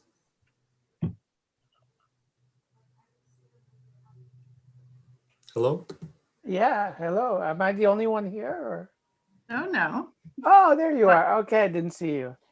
Why So- don't you go first? Yeah. So tell me, this last point, you're talking about growth in California and other U.S. cities. Why U.S. cities? Why not Canadian cities? Yeah, so that's a really great point. And what we identified right now with Worked-In is that they do have a strong Canadian presence. And when you think about the size of the population of the United States and also the diversity of industries within the US, we see that as the next potential expansion target. WeWork has an extremely strong presence in the United States. And the fact that Worked-In is most similar to WeWork, what the best move that we believe would be for Worked-In is to start to erode that market share before WeWork becomes really people's only option. So I do understand that Canada is a great market to be in, but I think when you're looking at, the tech bubble in San Francisco, or you're going to New York City where the real estate costs are extremely high for WeWork, our unique business model will be able to help us lower our operating costs and capitalize on these very specific niche communities that tie into our values of strong community building. So in that case, we believe that the United States is the most profitable and the best plan for Worked-In moving forward. So we chose to highlight that country within this presentation. Sure. So I have a indirectly related question to that. So one of the motivations for expanding into the US market is low operating costs. Okay, why don't we go back to those low operating costs and challenge them a little bit? Namely, can you, namely, I see that two of the unique parts of your solution that address silence and privacy, which are the meeting pods, which I really enjoy, by the way, and those soundproofing walls, which I'm not sure I see here. How do those solutions, which are required at every single location that Worked-In would operate in, how do those fit into the cost structure? Because presumably, as you expand locations, you will need to expand the spend on meeting pods and those wall dividers, sound dividers. So I guess to be concrete, I see those two items as being fixed. Why are they not variable in terms of location, proportionate to the locations? Mm-hmm. No, that's a good point. And so going back to, I believe what Jessica had pointed out earlier, what we'd like to do is have a very sustainable expansions plan. And to do that, we would like standardized location sizes. So going back to Jessica's criteria, they would have to meet a minimum of 500 square feet criteria. And that's what an ideal space would look like. So based on those dimensions, we made this cost projection plan consistent with gyms, restaurants, hotels, all three tiers, because regardless of what the internal design looks like and the internal space looks like, they're all going to have 1,500 square feet of reusable space. So certainly if we do partner with a company that is double the square foot space, we could do that. Of course, that would double a lot of these costs, considering we'd have to invest more in chairs. But on the revenue side, that would also double the capacity moving forward. So I think that is a valid concern, but that is something that we address within our cost structure, how it is. And you can see that in keynote 2 as well, is that by having the standardized installation package, it makes standard costs and revenues across the board, which makes it really easy for this smaller company based in Canada to have a scalable project in the United States and feel confident to go against those big players like WeWork and Regis, who have been key players in the market now for about 10 years in the United States. So understood. I had not noticed that it's a total cost per location, which that makes sense. If that's a total cost per location of 100 grand per location, what is the break even of rentals that Worked-In has to generate by location in order to offset these operating costs? So the rental costs down here, like the 38,400, that would what they would have to produce per year at least to break even on their rental cost, just to cover up that cost. That's actually an extremely conservative estimate. We base those estimates on what retail square footage space, the cost per square foot in the United States is. So this cost projection is actually projecting if Workden was to able to buy the entire space. Understood. My question is, with the existing pricing structure that you have for day passes, 5-day passes, etc., how many of them would you need by location to offset the cost by location? So that's not a calculation that we have done. We have done mainly payback period. I could try and work that out for you. Would it be helpful to go back to the... No, I'm gonna pass the floor to Ali, and if you happen to feel like doing fast math while Ali asks his question, I won't be opposed to that. It's okay. Thank you. Thank you everybody for your presentation. I enjoyed it. I have a few questions. I start with the software. This is a software that you're going to develop, right? What is I would like to know about the actual cost of the software and the resources that you use for the estimation. Right. So the software actually already exists, and we would just be employing that in our system. And I think we have the cost of it on one of these slides. Yeah, I saw that per unit it was around 10,000, I think. Right. So is it like a subscription that you're purchasing, or? It is. Yes, sir. Okay. Okay. Got it. Thank you. There was a mention of the upgrading current locations, the earlier slides. How do you estimate the cost for that? I believe as of right now, we'll keep it pretty consistent with location. Like we said, having those consistent locations makes the scalability factor really easy. So as of right now, it'd probably, like I said, just be one location. And then in the future, like we said, if we're planning on entering new markets or partnering with larger businesses, then we'd have it where we could upgrade different packages and things of that nature. Okay, I was looking for some sort of concrete examples of upgrades that it may happen and associated cost. I would say one concrete example that could definitely happen is if you're partnering with different businesses or different locations, they could have, let's say there's like a suite that's able to be rented out for one individual, where you have a privacy factor and you have a door you can close, you can lock your door, you can do your work by yourself, you can have private meetings, things of that nature. And as far as cost, like I said, we're not entirely sure yet. That's definitely something we would like to look into in the future. But as of right now, we're really trying to keep things standard so we can roll it out and kind of get into the market. And then once we're in the market and have a foothold, we'll kind of divvy it up. It may affect the profit margin, probably. I would assume.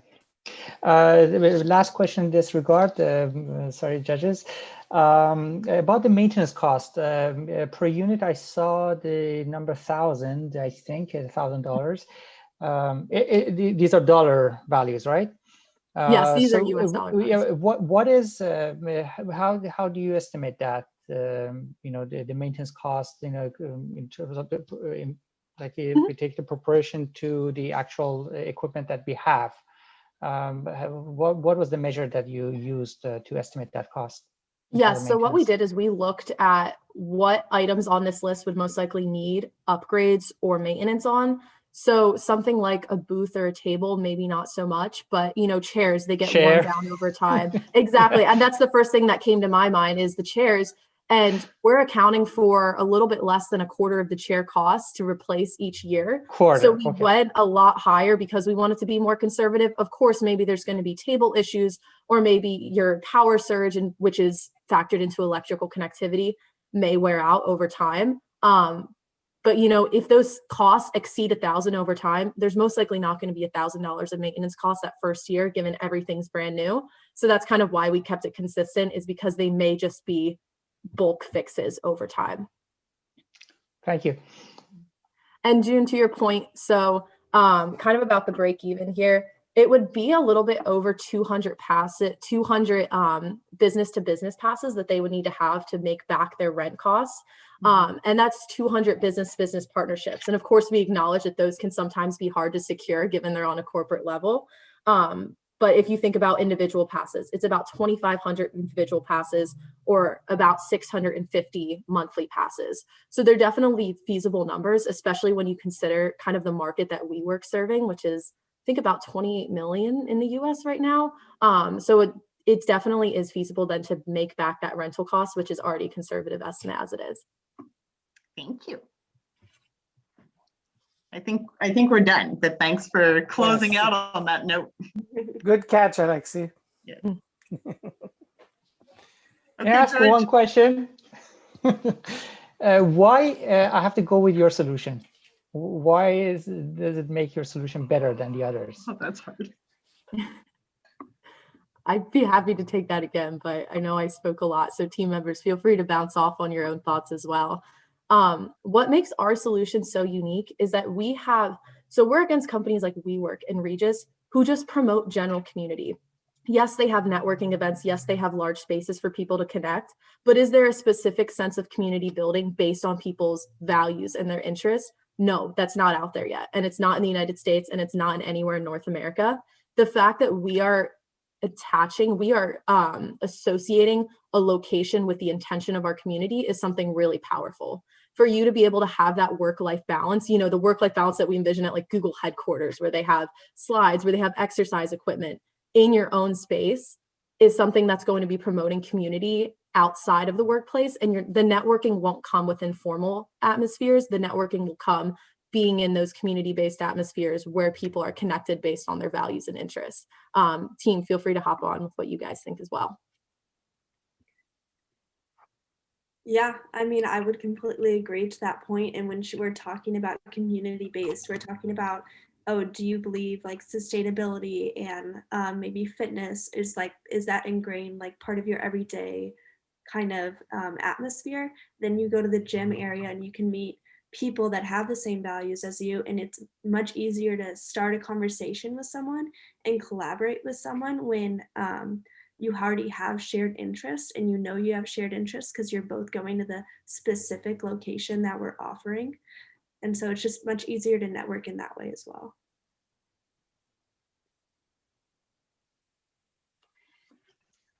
Accepted. I think we have no further questions. Where's George? If there's no more questions, we can continue to the deliberation. So team, I'll be sending you to a breakout room to just sit and relax so the judges can deliberate before your feedback session. So feel free to go there, and judges, see you in 10 minutes. Thank you.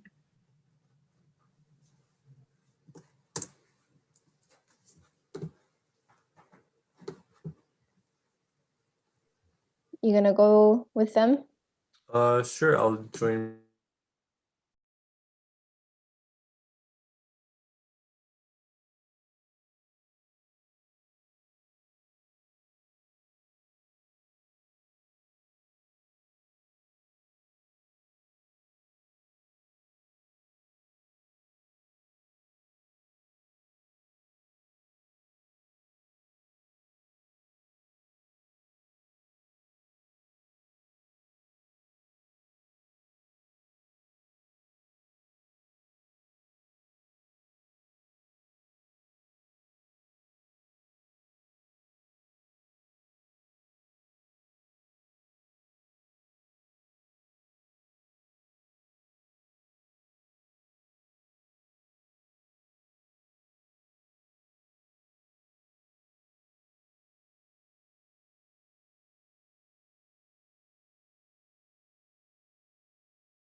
I'm starving.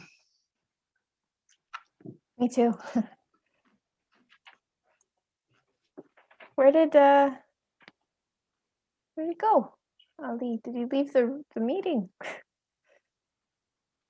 think you left the meeting. It's terrible. Imagine, hates the case so much. Oh, I'm out. Quit. Not finishing the day.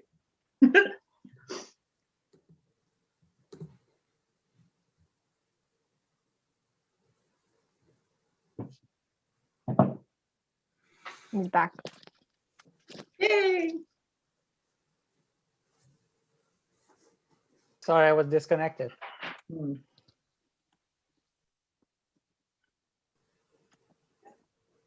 So while we wait, Kyla, what do you study in?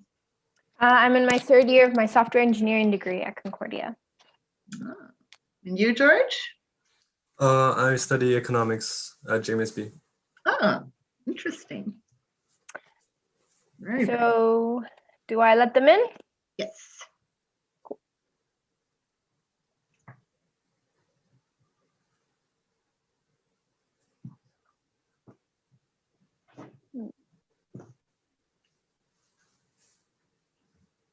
I think we're missing one.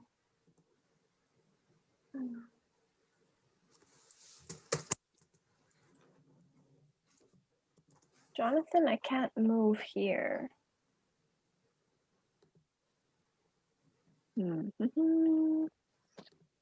George, can you go in the team room and tell Jonathan to click the leave breakout room on the bottom right, please? Okay. Thank you. We'll wait.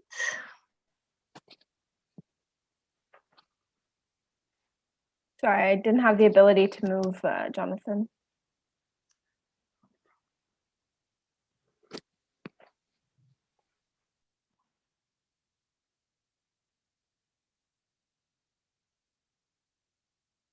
Ah, there he is. Excellent. So I guess we're starting now. All right. So thank you for your presentation. We really enjoyed it. Visuals were excellent, by the way. Yes, thanks, George, 10 minutes, got it. So yeah, so excellent visuals, really well done.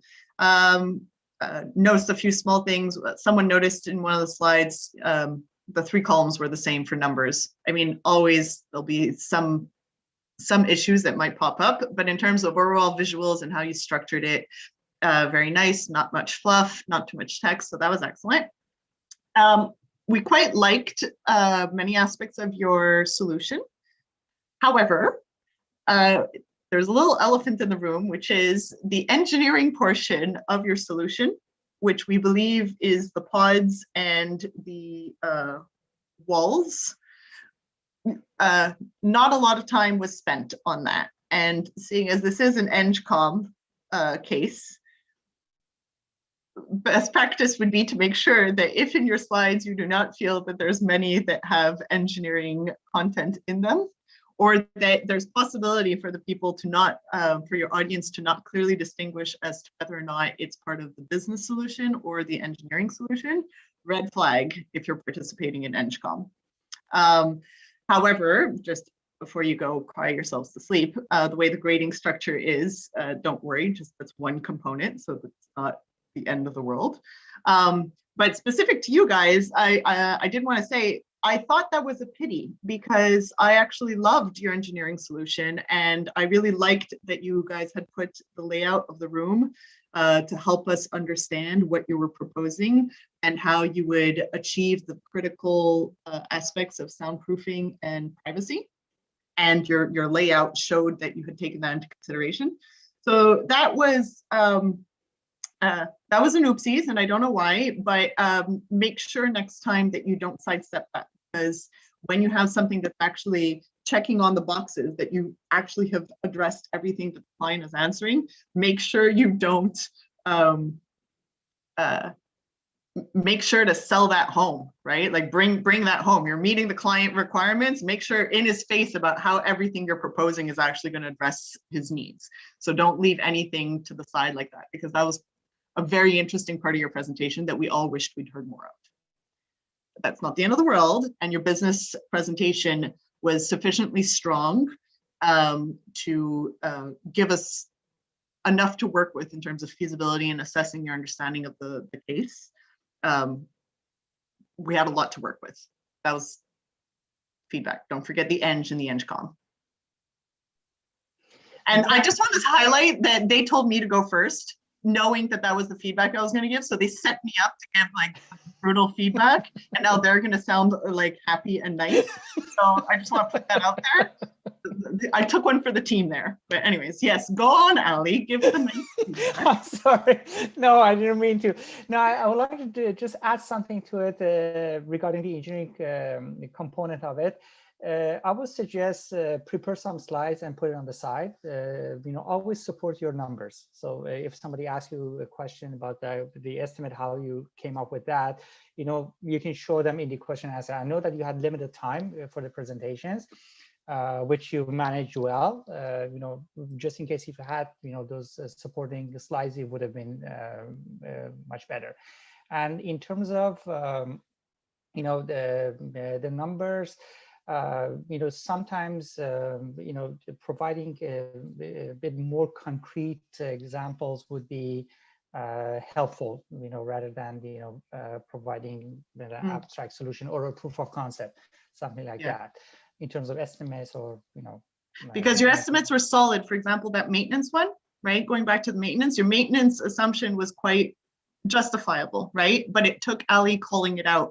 And if he had not called it out and asked you the question, we would not necessarily have known that your underlying assumption was legit.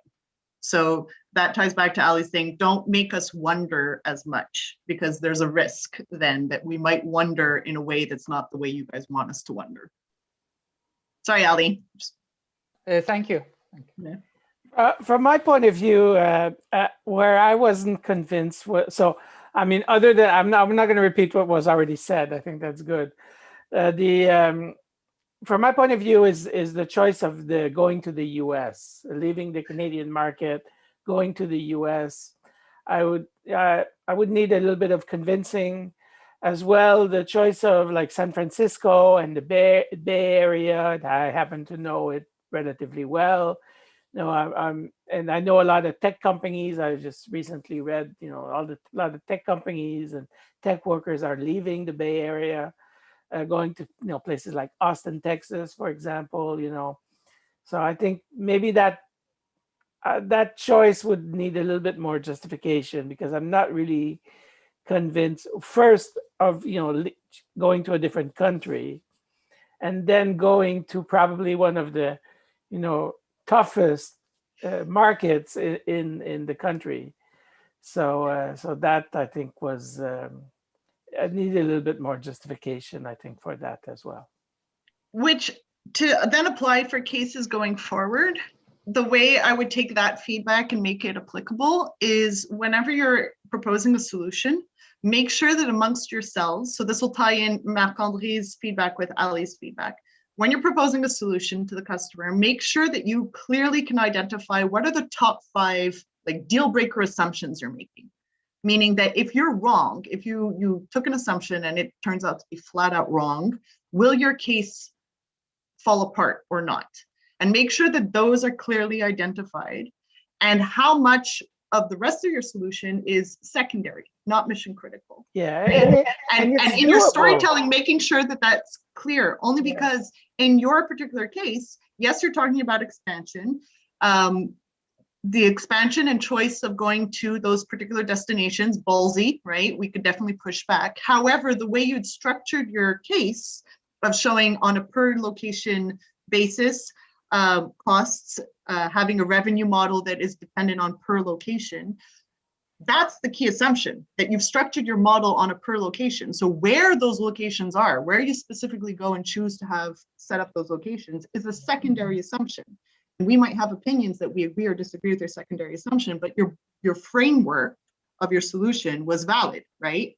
It If we say, nope, we're going to stay in Montreal, or the CEO says, nope, I'm not going to San Francisco, I'm going to take your model and build in Montreal, none of your model fundamentally was flawed by swapping out the locations. So make sure when you're thinking through a solution, what part of your model is mission critical? If you're wrong in your assumption, make sure that's what you're debating.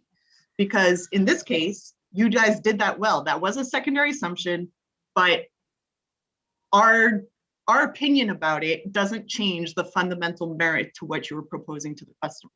But going back to Ali's point of storytelling, make that obvious, right? In highlighting your key assumptions and highlighting which are the ones, these are the 5 that we're banking all our money on, we're sure we're right, and these are less important fluff and aren't mission critical, you then make it easier for us to sink in and listen to your story, right? And not get hung up on details.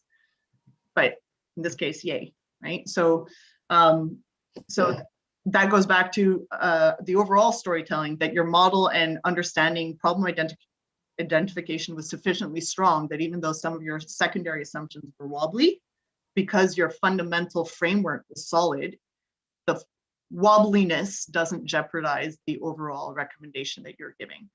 So that was good. That makes sense? Natalie looks like she's going to cry. Alexis is looking glum. We have a minute left. No, I think we're good. Yeah, we're good. On the positive side, the presentation was very good. I really enjoyed it. You identify the problem, you identify the competitors, the business to client side was analyzed. You had fair measures in terms of estimate. These were good. You know what you're going to do. You show the floor plan, a model, the equipments that you are providing. All these components were perfect. The only part that was missing was the details on how you would support it in the engineering board. Everything else was good. Yeah, no, I feel like this is good. It was a good presentation. Yeah. I know you guys look like you're about to cry, but if we are focusing mostly on storytelling as opposed to substance, that's already pretty good, right? You don't want to be in the opposite where we're tearing you apart by the substance and say, oh, your storytelling's fine, right? So in terms of priorities. Okay, George, we're quiet. Thank you for your time, guys. Thank you so much. Thank you, Thank you, guys. team. Have Thank a you. lovely day. Enjoy your week. You as well. George is just on the ball. All right, so George keyed me in on what the discussion for the best speaker was, but if you could just confirm in the chat. And then there's a score input and a 40 minutes break. In writing. Yeah, perfect. Okay. Perfect. Got that And, down. So yeah, now, the grades are in. Then we have a break, like 45 minutes or something, right? yeah. 40 minutes. We'll be back at 5:40.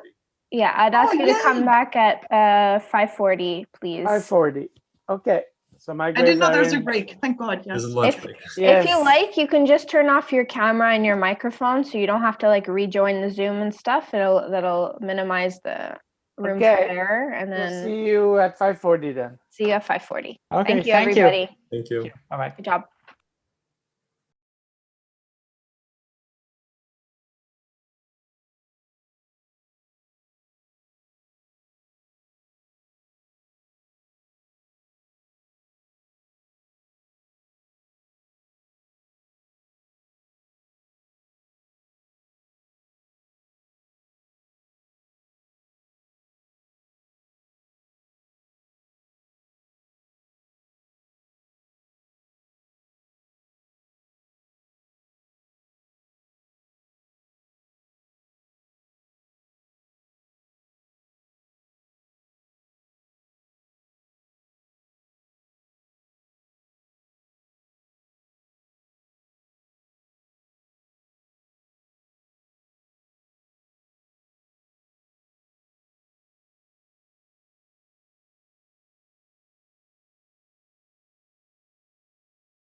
Hello?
Oh, Hi again.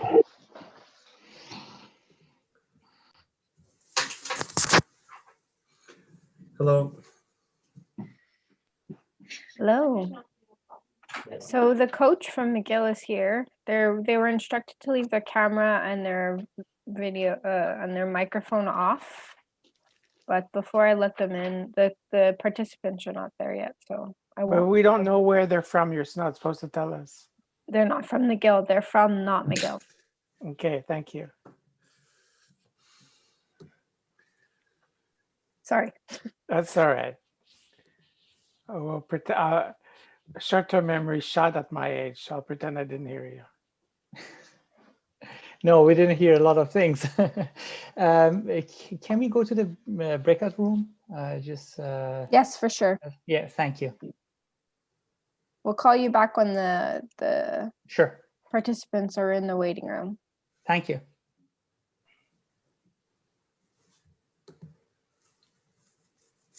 Oh, we can't go back. Oh, Do you need help? I don't know. I don't see. Oh, yeah. Oh, there we go. Okay, no, it's because my. Cool. I'll send you there when I see the waiting room. Do you see the waiting room? Let me check. But do I have to go there? Because the presentation will be in this room, no? The presentation will be in this room. You should stay here. I'll make you co-host. Okay. Why not? Yeah. Yeah. So when we see people in the waiting room, we could go back to you could go back to the judges room and be like, hey guys, it's time. In the other room. Yeah. Sounds good.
Their coach is allowed to be in the room. Yep. They need to keep their camera and their mic off, but yeah, they're allowed. Oh, okay. Because I noticed they all have coach. Yeah. I guess the other ones didn't have the time to come. Yeah, maybe.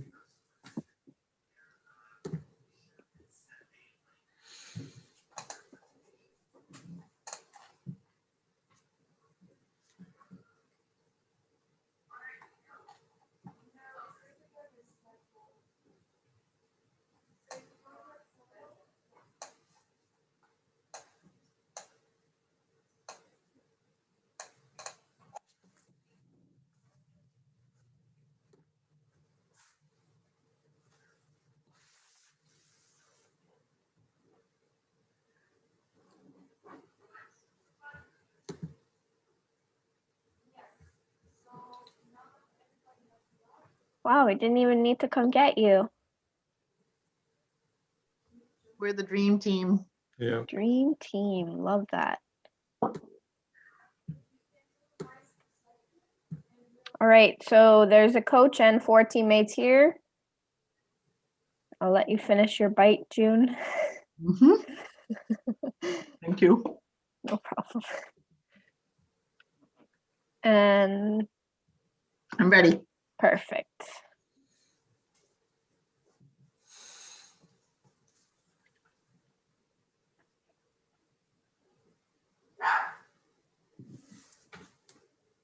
Hello team. Are you ready?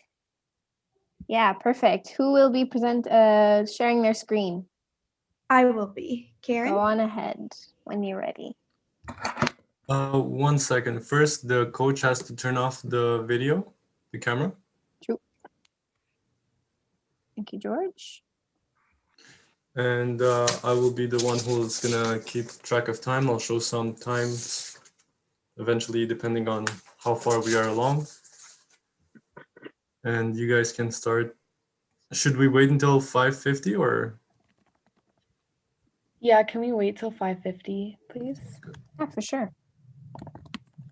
You may preemptively share your screen just to make sure it all works and you're all prepared for that.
Okay. Judges already? All right, team, when it hits 5:50, go on at it. Good luck. Thank you.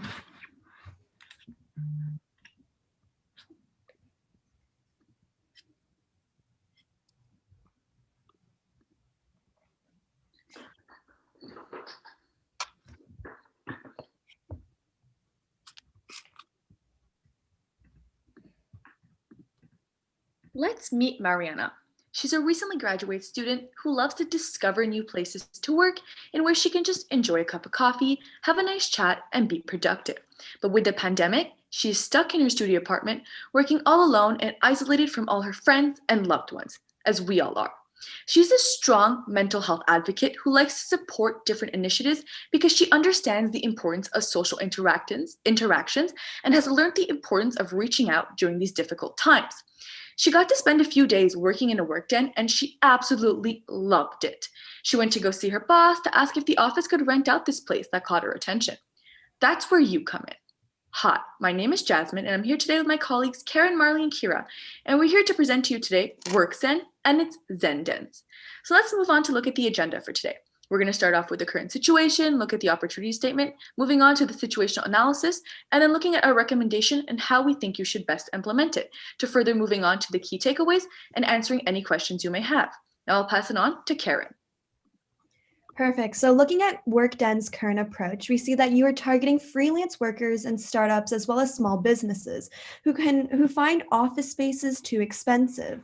And then looking further on, we see that you're partnering with local business owners.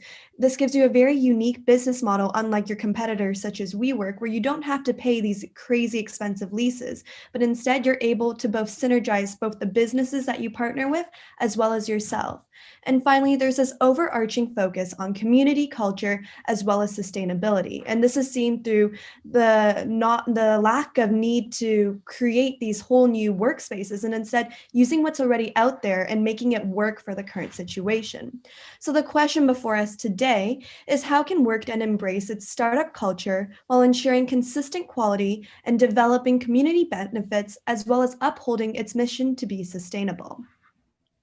So moving right along to our opportunity statement, we believe that by implementing the WorkZen strategy, WorkDen will be able to increase their market share by 1.6% and increase their profits by up to $55,000 to $60,000 by 2022. So looking at a little bit of the trends in this industry, we see that there has been a growing rise in co-working spaces. We see that there's growing potential market share as many of the competitors in this area are failing due to the pandemic. And this is a perfect opportunity for WorkDen to swoop in here and steal some extra market share. The second is that everyone's in this transition to this work from home model. And post-pandemic, we see that 10% of workplaces or more will actually continue using this model and adapting this model into their everyday lives. Furthermore, there are higher retail costs, making co-working options even more appealing as there's no longer the need to take out large rents or incur these additional costs for smaller businesses. And finally, this is a perfect opportunity for alternative to opening multiple offices. And this is as a result of globalization trends where businesses are looking for offices in many key cities.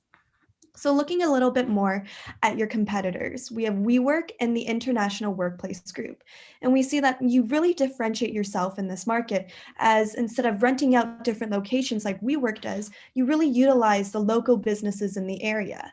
And compared to the International Workplace Group, you're more of a disruptor than an establishment. And so these are two key points that we want to carry out throughout this entire presentation. Now I'm going to pass it on to Marley to introduce our strategy. So the strategy that we are proposing is the WorkZen strategy. And our WorkZen strategy is based on the principles of well-being that are comfort and light, open air, and nourishment, mind, and fitness. So we will incorporate these principles into our workspaces through ergonomic space, outdoor space, and a Zen serenity space. Kira will take you through the specifics. Now to discuss the first point, an ergonomically friendly workspace. So ergonomics are very important. As you can see, in order to have an ergonomically friendly workspace, you need a proper chair, a proper desk, a monitor that is properly set up. It's good to have a keyboard and a mouse, and you should be working in a great surrounding with a good lifestyle, taking many breaks. Overall, it is important to think about your ergonomics in your workspace because it can lead to a 59% reduction in musculoskeletal disorders, which can lead to a decrease in costs. It is also can lead to a 25% increase in productivity, as well as a 67% reduction in errors. Now to look a little bit about some of the features of an ergonomic workspace, we have seating that is ergonomically friendly, which maintains good posture. It is stackable, and we will provide a cushion for padding and comfort. Next, to discuss some of our tables. So the tables have adjustable height with built-in power adapters, where we will have also larger tables for group work in the center of the spaces. As well, we have standing options using laptop risers, as well as the tables with adjustable height. And this provides the opportunity for both seated and standing workspaces. Now moving right along to private work areas. So as was mentioned, it is important to have some private workspaces, which we will allow for using the acoustic room divider, which will also be used to create our Zen dens, which we will discuss a little bit later. And lastly, just a few extra features that we will provide is some things such as mouses, chargers, monitors, and noise canceling earmuffs. And now lastly, just discussing a little bit more about the layout of our ergonomic workspace. So as you can see, we have some windows on the right and left. So providing a lot of natural light is very important in creating a great workspace. As well, we have the individual desks with adjustable heights along the edges. On the left corner, you see a private workspace, and in the center, a group workspace with removable screens that allow for both individual and group work in the center tables. I will now pass it along to Jasmine to discuss the outdoor working space. Thank you, Kira. So now looking at the outdoor working space, we can see that there's several benefits to it. There's and how we would like to have it.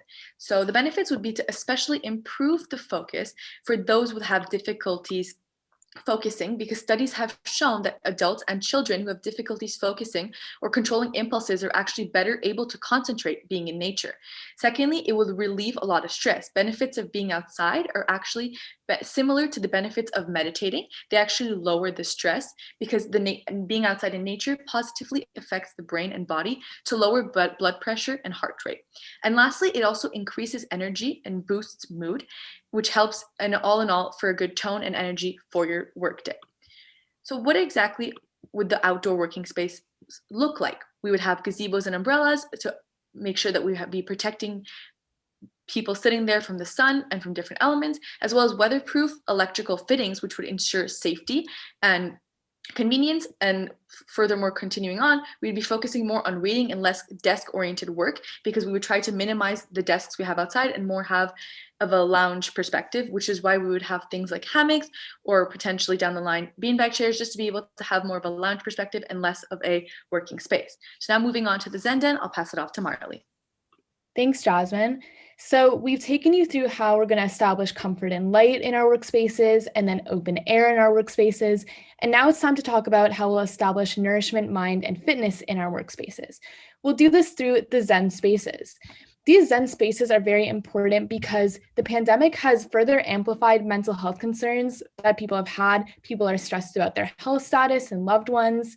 People are going through isolation, fear, sadness, and distress with little to no human interaction. So we believe that mental health, especially now, is very important. Also, to reduce stress, MarketWatch reports that companies dependent on worker creativity, such as Apple and Google, are leading the way after discovering that de-stressed employees are less uptight and more imaginative. So we want to capitalize on this by reducing stress through our Zen spaces. It will also increase productivity and boost mood and morale. So a bit more about the Zen Den. It's a thinking space that provides clients with an opportunity to reset and be comfortable. The space has dividers, white noise machines, yoga mats, yoga balls, comfortable seating, and greenery, as well as healthy food. Now to pass it on to Jasmine. Thank you, Marley. So now looking at the target consumer, as we discussed early on in the presentation, Mariana Gomez. So she is a recent graduate who lives in a studio apartment that has quite limited space, but she likes to work in different work environments and appreciates having a good work-life balance, and also furthermore supports a lot of mental health initiatives. So as we heard, she went to go see her boss and tried to get him to rent the place, which gave Workden a great opportunity. So how exactly we would market this? I'll pass it off to Karen to explain that in further detail. Perfect. So the customers that you're going to look to target are both business to business as well as business to consumers. As Jasmine took us through the target consumer persona, we see that it starts with a business to consumer relationship, and then it has the potential there to grow and have businesses actually rent out the spaces themselves.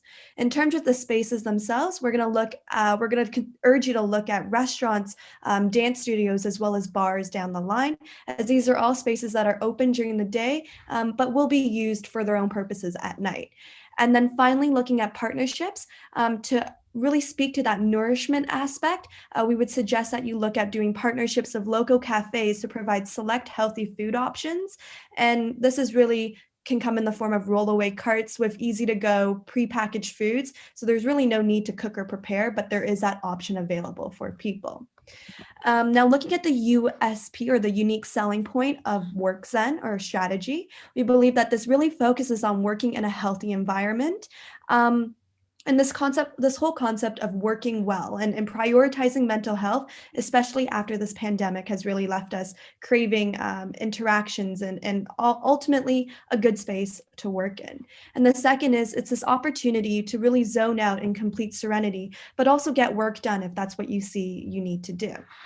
Now, branding is something that's ultimately very important when we're going to look at renting out spaces that might not belong to WorkDen themselves. And so we have three key components here. The first is that we're going to make sure each table is branded with the WorkDen QR code. And this can be scanned through the app that allows people to know which table might be reserved or which table is good and ready to be in use. The second is we would see that any of the additional extra features we mentioned, such as the mugs, the laptop risers, the noise canceling earmuffs, this will all be branded with the logo as well as the branding color scheme of orange, gray, and white. And finally, the chairs, as Kira mentioned earlier, these ergonomic chairs in every location will be orange to maintain consistency in branding and color and overall increase overall awareness. Now I'm going to pass it on to Marley to talk about our costs. Thanks, Karen. So the costs of our WorkZen strategy add up to, in total, $315,000 to $320,000. This has to do with the startup costs, which take into account our ergonomic chairs, tables, laptop risers, phone chargers, etc., and our operating costs, which I can go into more detail at the end, talking about the financials. And then for revenue, the increase in market share that our strategy will give us is 1.6% and will increase revenue by $380,000 and increase in profit $55,000 to $60,000, which we can also talk about after the presentation. So looking at the implementation plan, in the short term, we will need to acquire the furniture and find new spaces. Then moving on to the medium term, we will reevaluate the success of our strategy and will continuously update our plan. And we want to collect customer feedback and then make the necessary changes. There is the opportunity to implement even more mental health features than what we've started with. And then in the long term, we will build partnerships with other wellness-oriented community businesses, expand our market, and expand to more locations. A few So resources. Sarah will take it away. A few resources that we would like to focus on for implementation include software development of an app, which would be used for seat reservations and payment, hardware development, such as these extension cords, outlets, as well as our main desktop computer. Furniture storage, we recognize that we will need to find space for all the furniture we will be needing. And lastly, operating staff who will be responsible for cleaning, sanitization, and customer service. And now to just quickly discuss some of the technical risks and mitigations. We will need to mitigate outdoor Wi-Fi and outlets. We will use an additional Wi-Fi router to have extra Wi-Fi extension. For high energy consumption, we will make sure to have some sustainable lighting options. And for furniture movement, we have lightweight stackable furniture that also has the option for repurposing existing furniture. So we hope you took away three key takeaways from our presentation, that we want to focus on mental health and well-being. We want to increase market share by 1.6% by 2022, as well as increasing profits by 55 to 60,000 by 2022. So we hope that we can get more people like Mariana to help spread awareness of mental health and allow them to work together in your different dens. Thank you, and now we open the floor to questions. Thank you very much. Now we can start the Q&A if the judges have any questions. Maybe I can ask June's question first, because I know I'm just going to ask you about the financials. Can we get more details? Oh, I'm sure you were going to ask that question, right? Yes. Can you show us more details about your financials? I'm assuming you have it as an annex or appendix. Oh, there you go. I was definitely expecting that question. Yes. Okay, so is there any certain part you'd want me to go over first or just in general? Well, I think justifying the revenue that you claim, and I think that will require you to maybe talk a little bit about the costs in doing that. Sure. So we'll first go to the market share and revenue side. Okay, so great. I took a top-down approach when looking at the financials. So I looked at our possible market share that we can have out of the Montreal flexible office market, which you could see is the second last row. That's the Montreal market size. So I got the market share by looking at the minimum percentage of the Canadian businesses that are the workforce that's working remote. You could see it's 2.5%. Yeah. So I looked at that. That's the minimum. So from the case, it says 25% of businesses predicts that 10% or more of the workplace will continue to work remotely. So this 10% or more, that's the very minimum. Most businesses won't be at the 10% mark. Most businesses will be above the 10% mark. So I took like the very minimum number here. And then I looked at the number of Americans who are prioritizing mental health, because since our strategy is targeting these people, I figured that this is the proportion of the workforce that will be using our service. So this is 63%, and I found that online. So then I took 2.5% of 63%, and that would be the increase in market share, because that's the new clients that we are gaining from the workforce working at home. I hope that made sense. Do you have any questions so far? No. No, you're good. Okay. So now that we have the increase in market share in Montreal, then I looked at the actual market size, which I got through looking at the global size, then looking at the Canadian proportion of that, through the US proportion, and then looking at Montreal. So then the increase in revenue would be that market share, 1.58%, which I just explained, times the market size in Montreal. And that's how I got the increase in revenue of 380K, which was talked about in the presentation. But for profit, we have to take into account the costs. So if we look at the next slide, this breaks down all the costs. So first, at the top, you can see all the unit costs. So like, for example, table cost is the cost for an individual table. And the reason why we're buying new tables and chairs instead of just using like old ones is because we want them to be branded our specific way, and we want them to be ergonomic to fit with our strategy. So we're gonna buy them new. And then we also took into account the with social distancing and without social distancing. So of course, in the pandemic, there's less seating. So we're gonna implement this strategy this year, as you saw in our implementation slide. So we're gonna use the numbers for with social distancing because that's what we're dealing with now. But we know for the future that we have the costs without social distancing, and then that will be the cost for the future that we have to like increase to, because that's the maximum capacity of the space.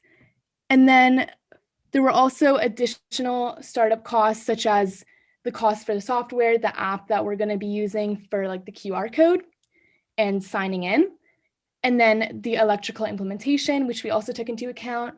So then we saw the total startup cost for the Montreal stores. So these costs would just be at the start. They're not ongoing costs. And then we looked at the operating costs throughout the year, which would be the staff, which is 36,000, because we were planning on only employing one staff member to. Okay, I'm just gonna stop you. I Okay. think I don't want to use up the whole question period on my one question. Yeah. So I think there'll be also some questions on the other aspects. So I think you've shown that you've done the math. So I think I'm okay for my question. Thank you. Okay. I'd actually pass the floor to Ali next. One follow-up question on the software cost. You mentioned about the app that is being developed. How is the cost calculated? The $10,000. I can take that one. So basically, we were looking at the cost of just a basic reservation system, like an online booking system, because we don't require the application nor the software to be too complicated as a whole. So the normal average cost was giving $15,000, $10,000 to $15,000. And if you had for what exactly? For just an online booking system, if you wanted to purchase it, because normally they have a subscription basis, but a subscription basis was basically, it really deferred on what you wanted, but it started at $20, $15 to $17 an hour, and it went all the way up to $100. But the fact that we wanted to be able to customize it to us, we thought that there could be a way to purchase this software, but finding that information was very hard. So we made a few assumptions, and based on the purchase, the cost of an online booking system, and then assuming that we would add maybe a few features, that's the price we came up with. But for sure, we do not know the exact numbers, just because finding, like you said. No, that's fine. My question is, what exactly are you? What is the cost really for? The cost the software app, yes, or something. It's, sorry to cut you off. I thought you were No. It's basically just for the software that you would have on the desktop as a whole when you walk in. On the desktop, okay. And also on their application that would be available to consumers.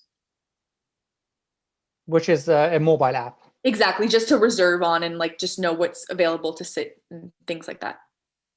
Okay, so you're estimating a brand new development based on some estimates that you have, and everything is provided in-house. We're not talking about any subscriptions or anything that is out there already, correct? No, the ultimate goal would basically to be rather buying one and adding features to it, or otherwise just doing it in-house. But the ultimate goal would be to start off with a desktop and then furthermore develop into an application. Okay, thank you.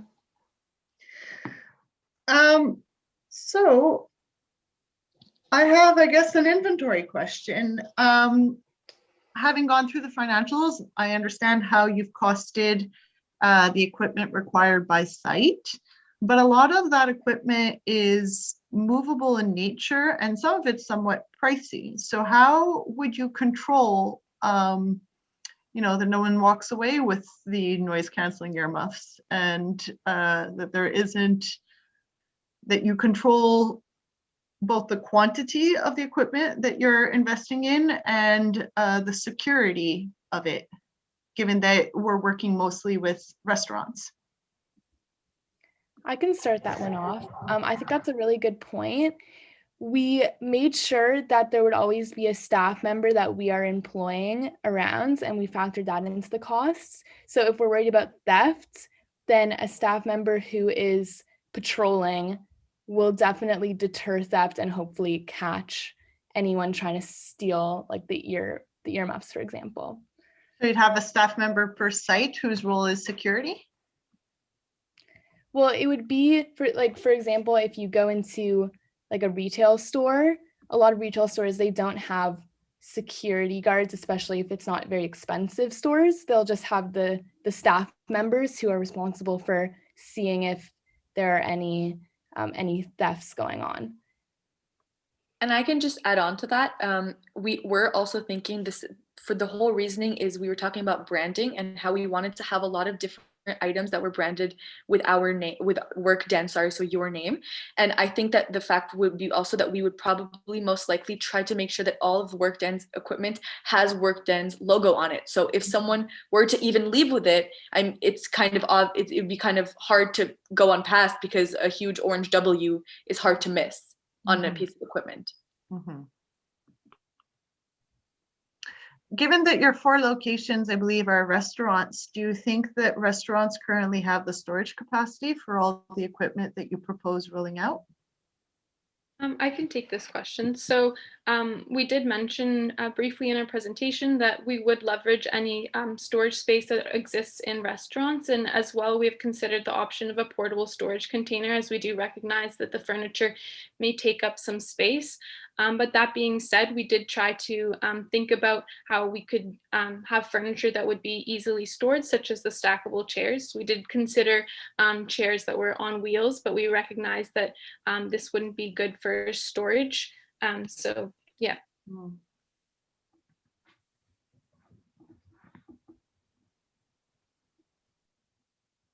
How many spaces can you start during the initial phase? So we were going to implement our strategy in the 4 spaces that WorkDen currently operates in Montreal.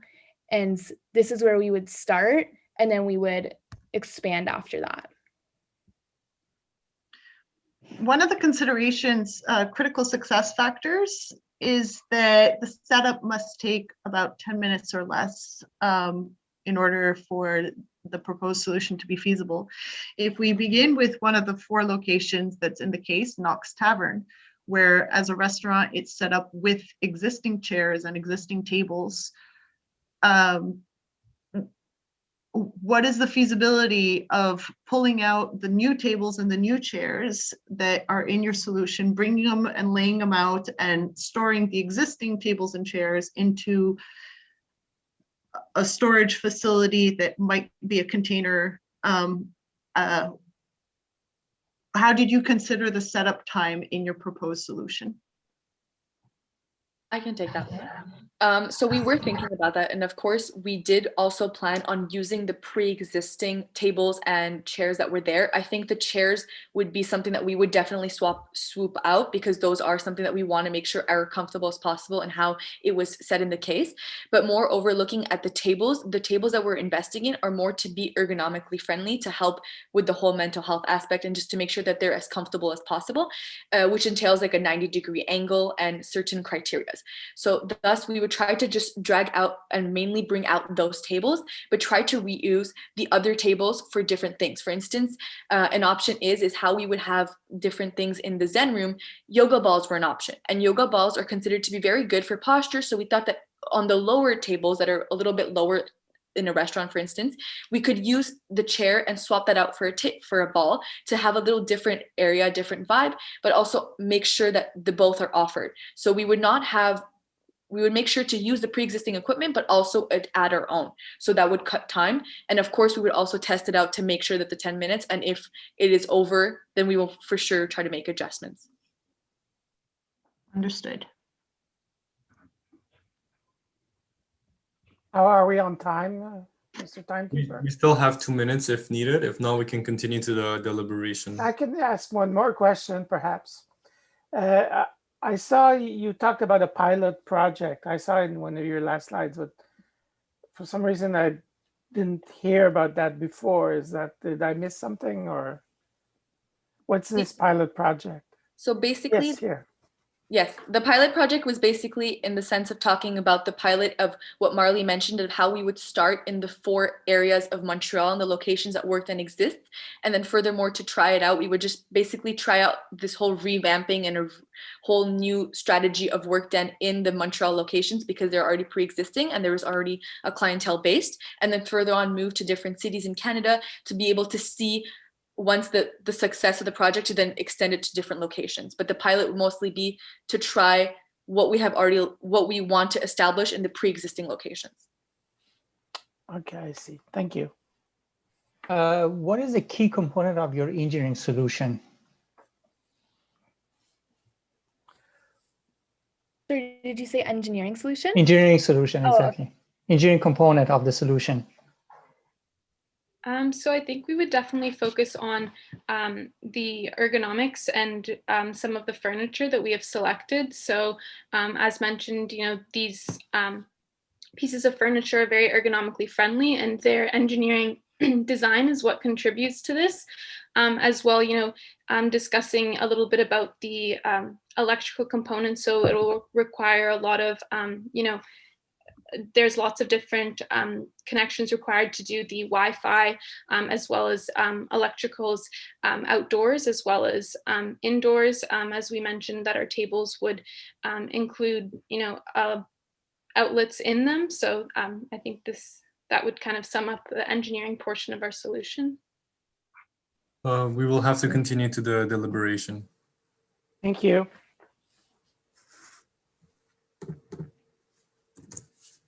So teams, I'll send you to the team breakout room while the judges deliberate.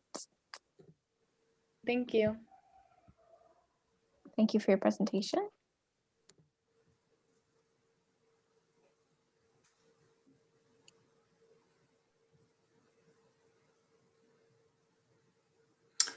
I'll go with the judges, right?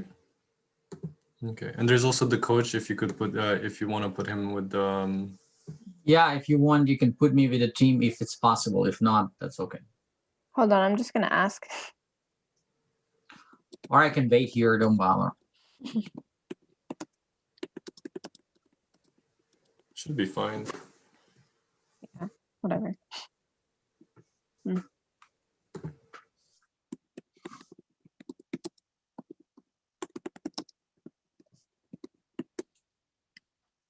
I just asked the question.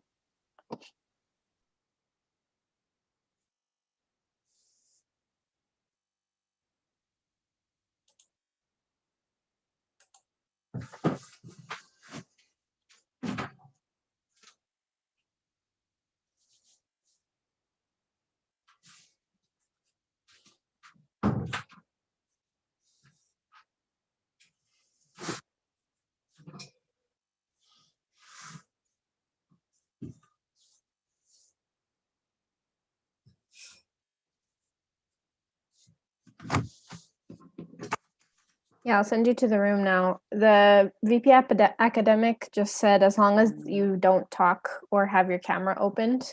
Okay, I don't talk. Okay. Thank you. There you are.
We actually didn't discuss who's kicking off the feedback. Ali? No, you start first. I'm quick. Oh, I comment on the engineering part. Mark, you're on mute. Say thank you. I was just saying Ali hasn't started yet. I think I started and you started, but Ali. You sure, Ali? Equal opportunity here. Yeah, I don't have much to say. It's only on the engineering part. You know, for the whole solution was like a business solution, right? So yeah, but maybe you can. Well, there is something to say then. Okay, so I will start. I will start. No problem. I'll let him in. Start with the nice stuff, because that's not my forte. You start nice stuff, and then I'll give the feedback about the business. Yes, we're I'm ready. moving them in. Okay.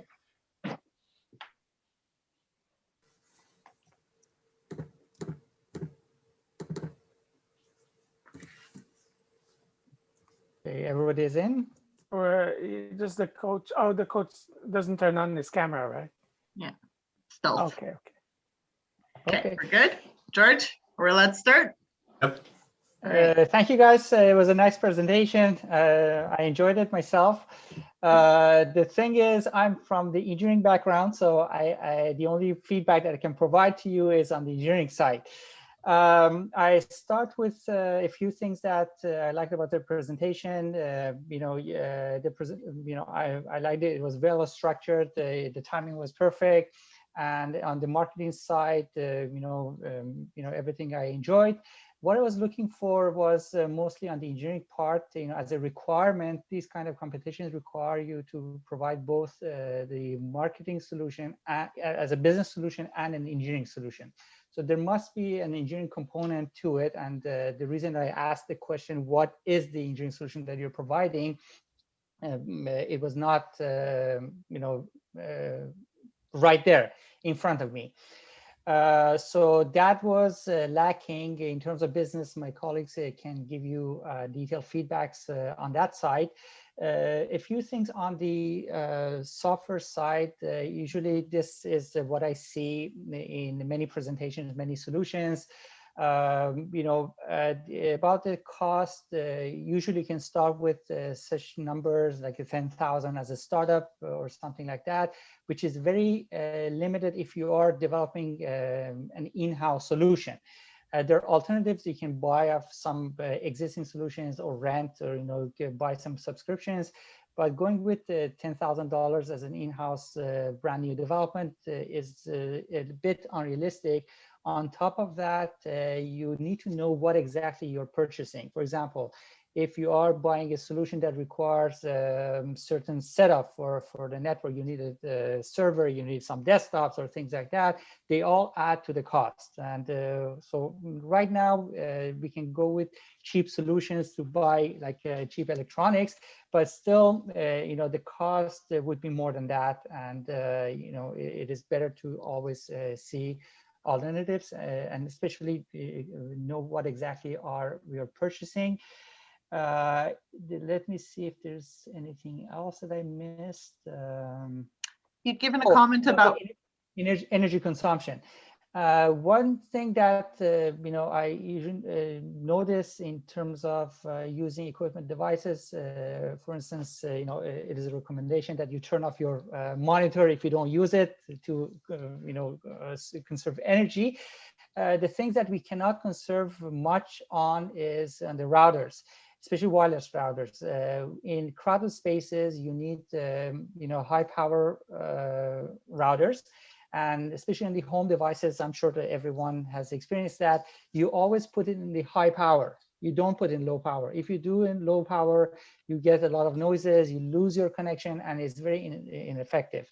So one thing that you shouldn't look at in terms of energy consumption is on the router side. Anything else can be looked at, but the routers, feel free to use energy there because you need it. So this is my turn on the feedback. I pass the floor to my colleague. So maybe I'll go. We'll keep June for last. Ooh. The execution, like how you did your presentation, how you were, I think, perhaps scripted, but very well scripted and structured and organized. I mean, you gave the impression that you work very well as a team, and that you were very well structured in your presentation. So I think that's a very strong for a positive aspect of what you did.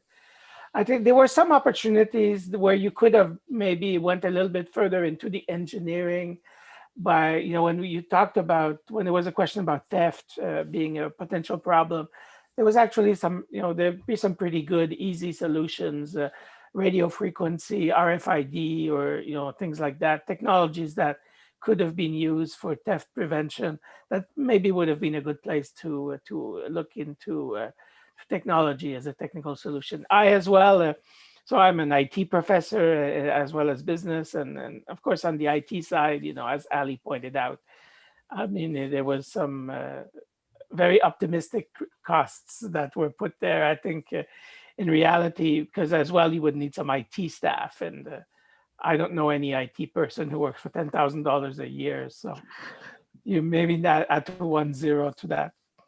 So, but you know, but overall, what I was very impressed by how well you presented the whole thing. So I think that helps quite a bit. I'll pass it over to June. Okay, George, we see.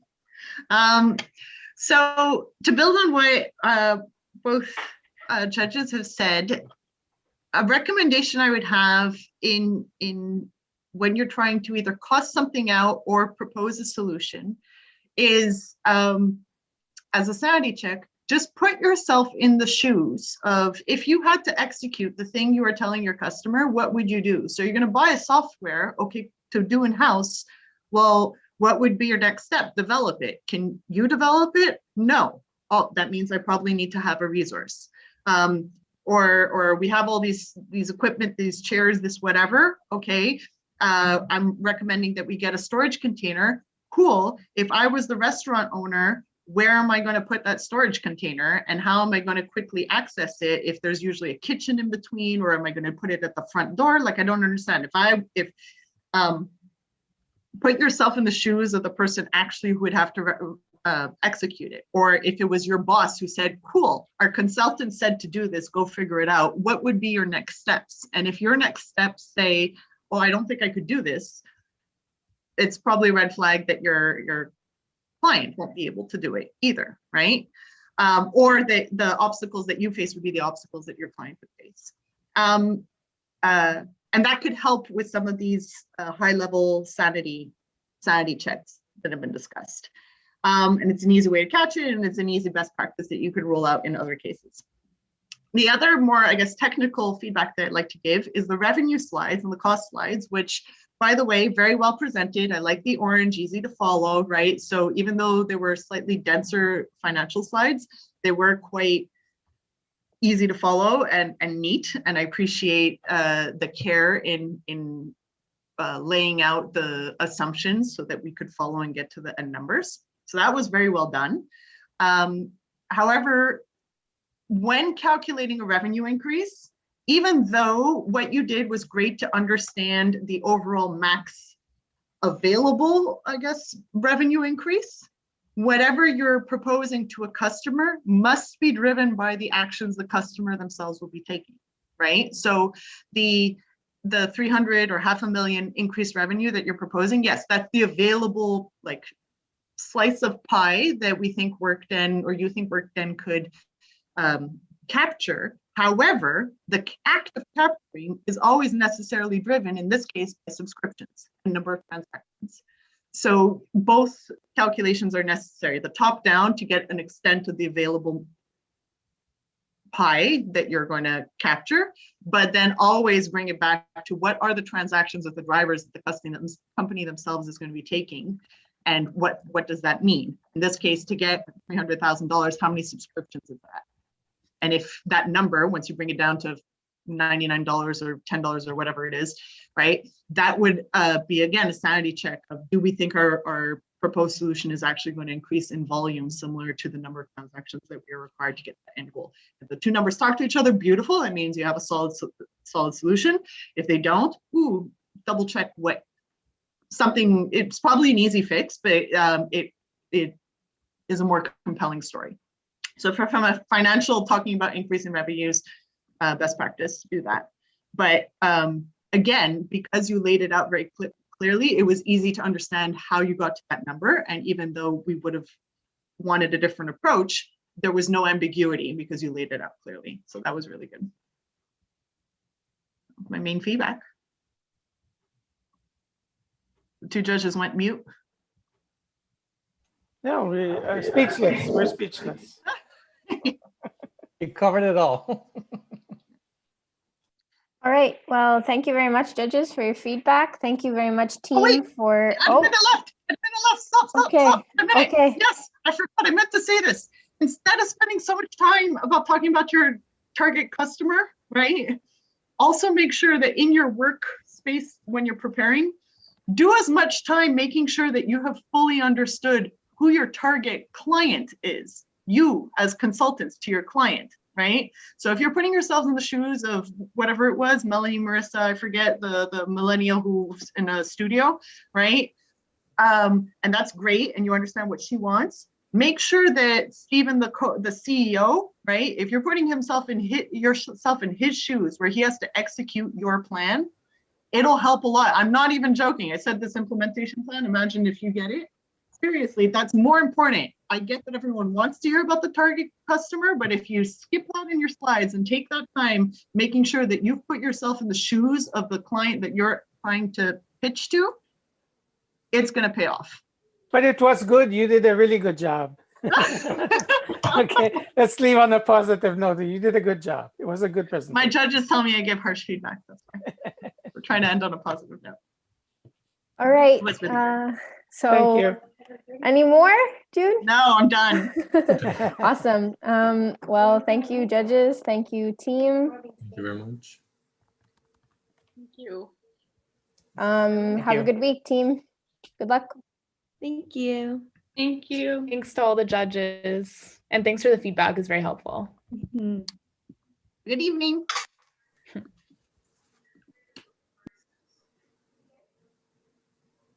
Now All for right. the score input. Yes, score input. Go ahead to your breakout rooms, judges. Need help? You got it. Oh, wait, do we have to chat who we liked? Here. Yeah.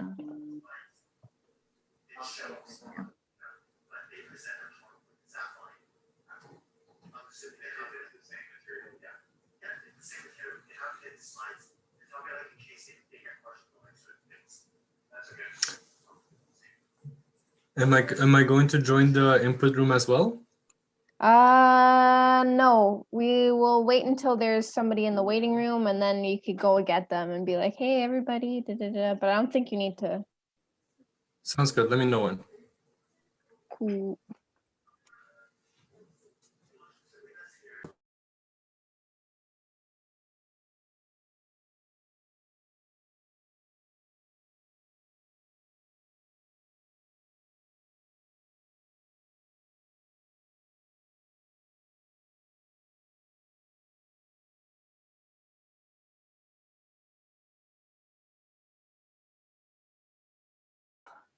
So now we have 10 minutes. Is that Yeah, exactly. There's someone in the waiting room right now, but okay? So I'll be back in a couple minutes. yeah, for sure. And was your, don't say it out loud, but was your best speaker the same as the other two judges? Yeah, oh yeah, we agreed about Perfect. for sure. Yeah. Thank you.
The other team should be here at 50. So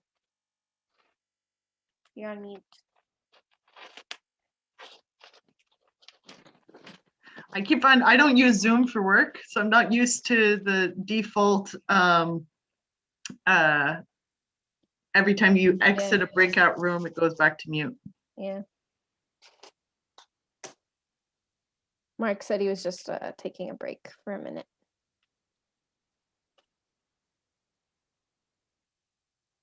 Mark Andre, sorry. Oh, Did we're you say back. Marc-André? I said you took a short intermission. Yes. So scores are all entered. Yeah, it should be. Perfect. We have 3. Yes, they're all in.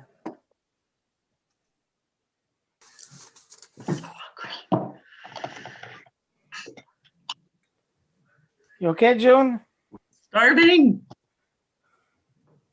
You'll have no problem timekeeping us for this one, George. You'll be in and out. I checked until now. We are the only team that finished always on time or even in advance.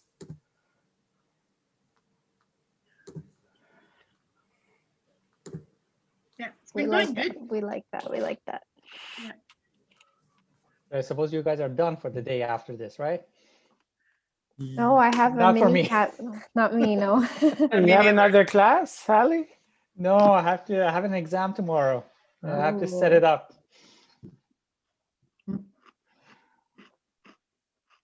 Well, I'm done after this, but my day started at 4 a.m. So Oh man.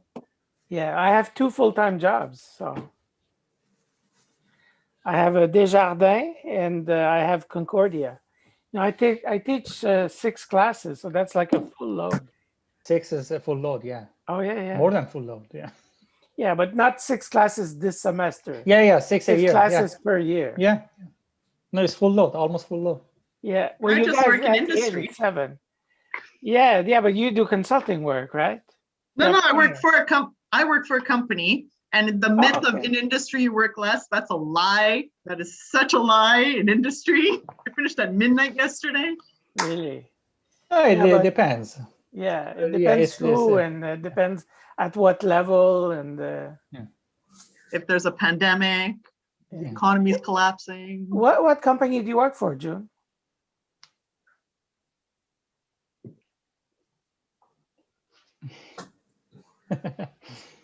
It's called Target, and mainly it's a flooring company that does, tiles or linoleum or whatever.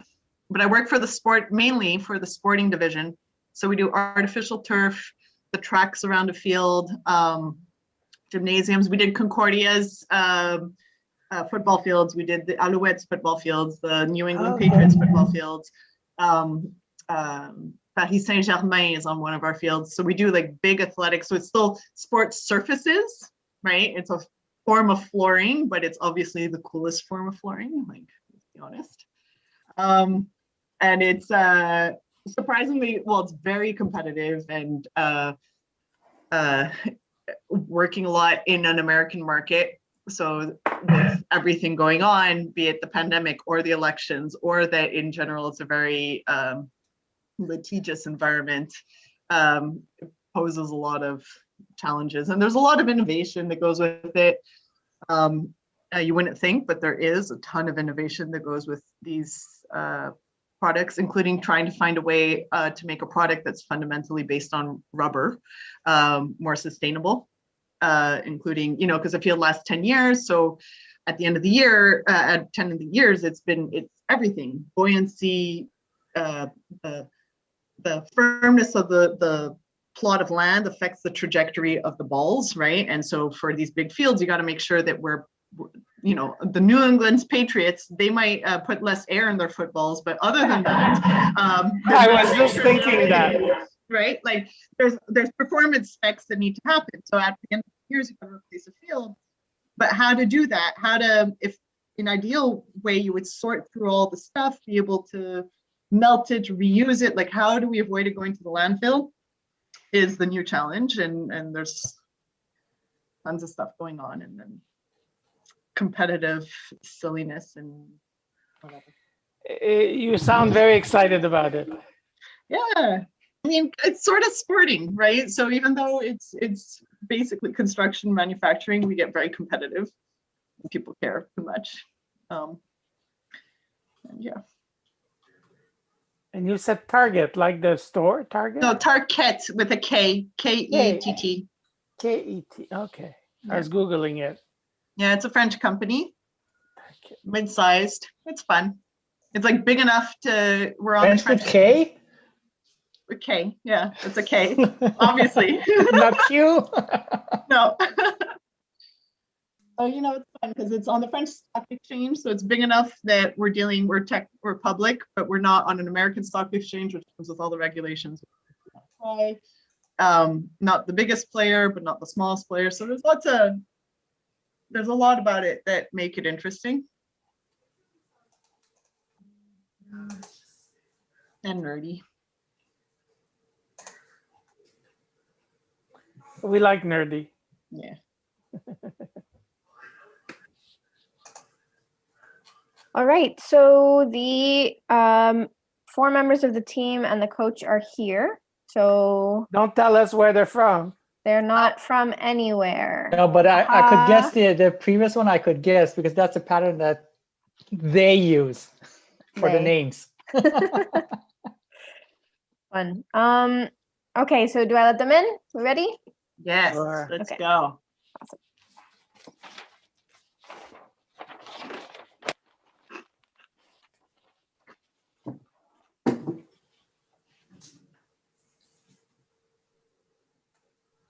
So hello teams, team, singular.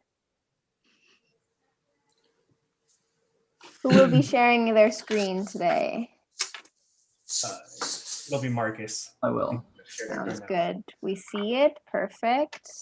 George, would you like to give your spiel? Of course. I'll present the times remaining, like 10 minutes, 5 minutes, 1 minute, 0 minutes. You guys have 15 minutes to present the presentation, and I'll start the clock whenever you guys are ready to start. Virtual reality is a medium, a means by which humans can share ideas and experiences. Good afternoon, ladies and gentlemen. My name is Rachel, and today, myself, along with my colleagues Adrian, Marcus, and Daniel, will be helping to make Workdone the best co-working company in the world through digital transformation. We identified a number of issues resulting from the decline in physical co-working spaces due to the COVID-19 pandemic, as Workdone currently relies on these physical spaces as it does not have diversified service offerings, its profits have been declining in 2020 to 2021.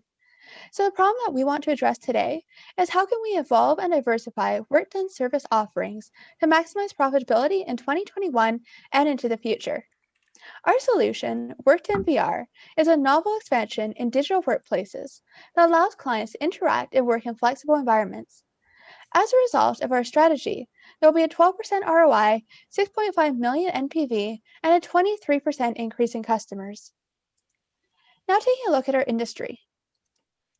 We've noticed a number of key trends in recent years, including the shift towards a greater increase from work from home, and even after the COVID-19 pandemic is over, 25% of Canadian businesses expect that 10% or more of their workforce will continue working remotely.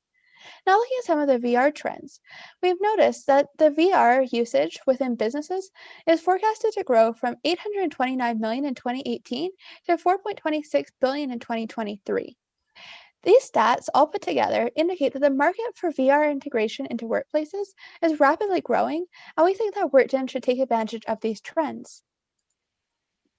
Now let's take a look at the SWOT.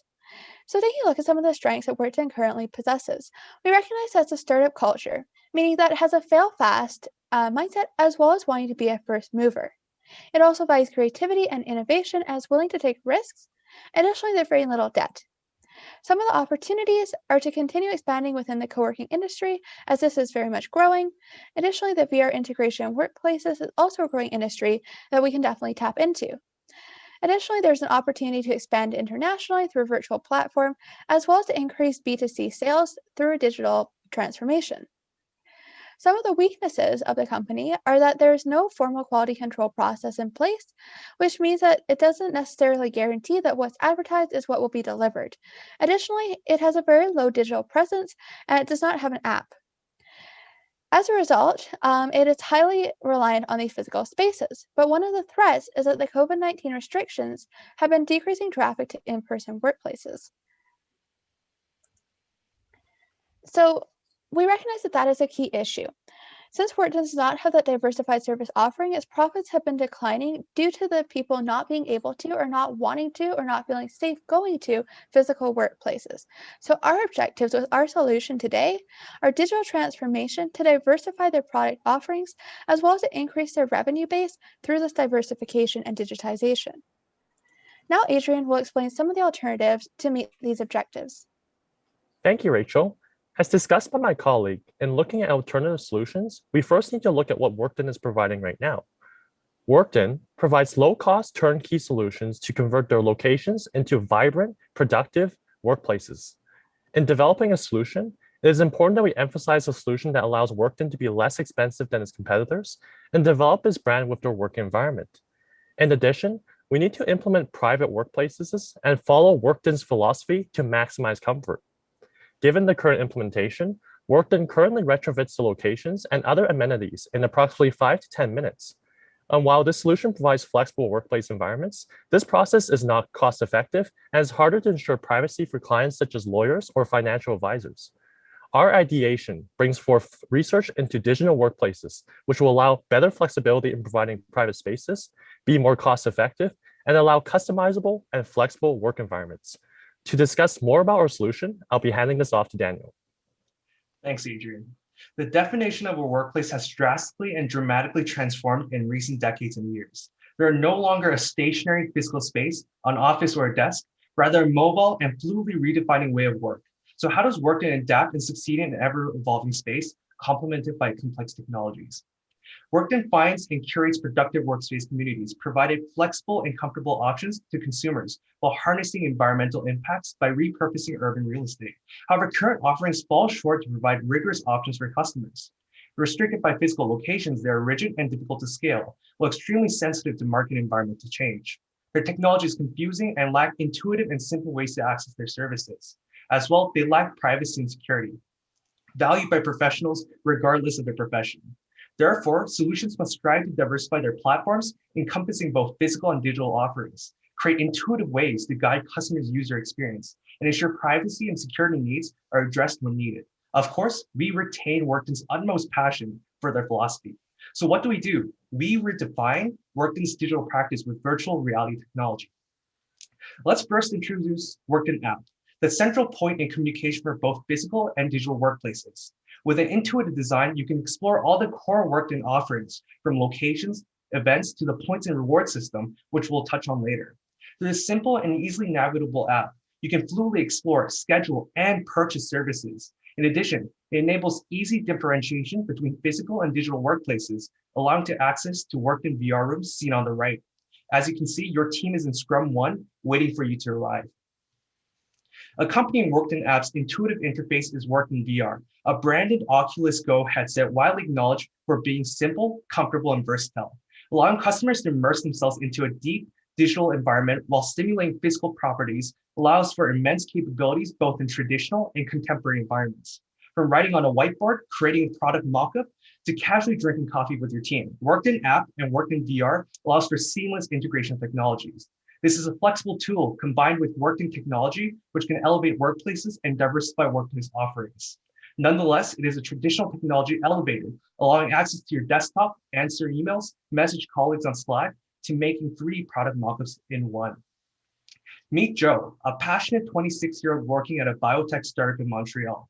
Due to COVID-19, he is unable to relay ideas and information effectively, previously available in person. Therefore, he purchases Workden's VR bundle for his team.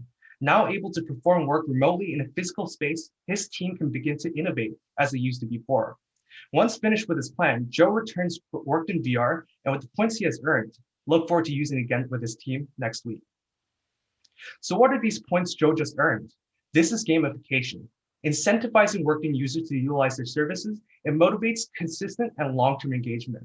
While attracting and retaining customers, Workden is able to motivate customers to explore their offerings passionately with engagements.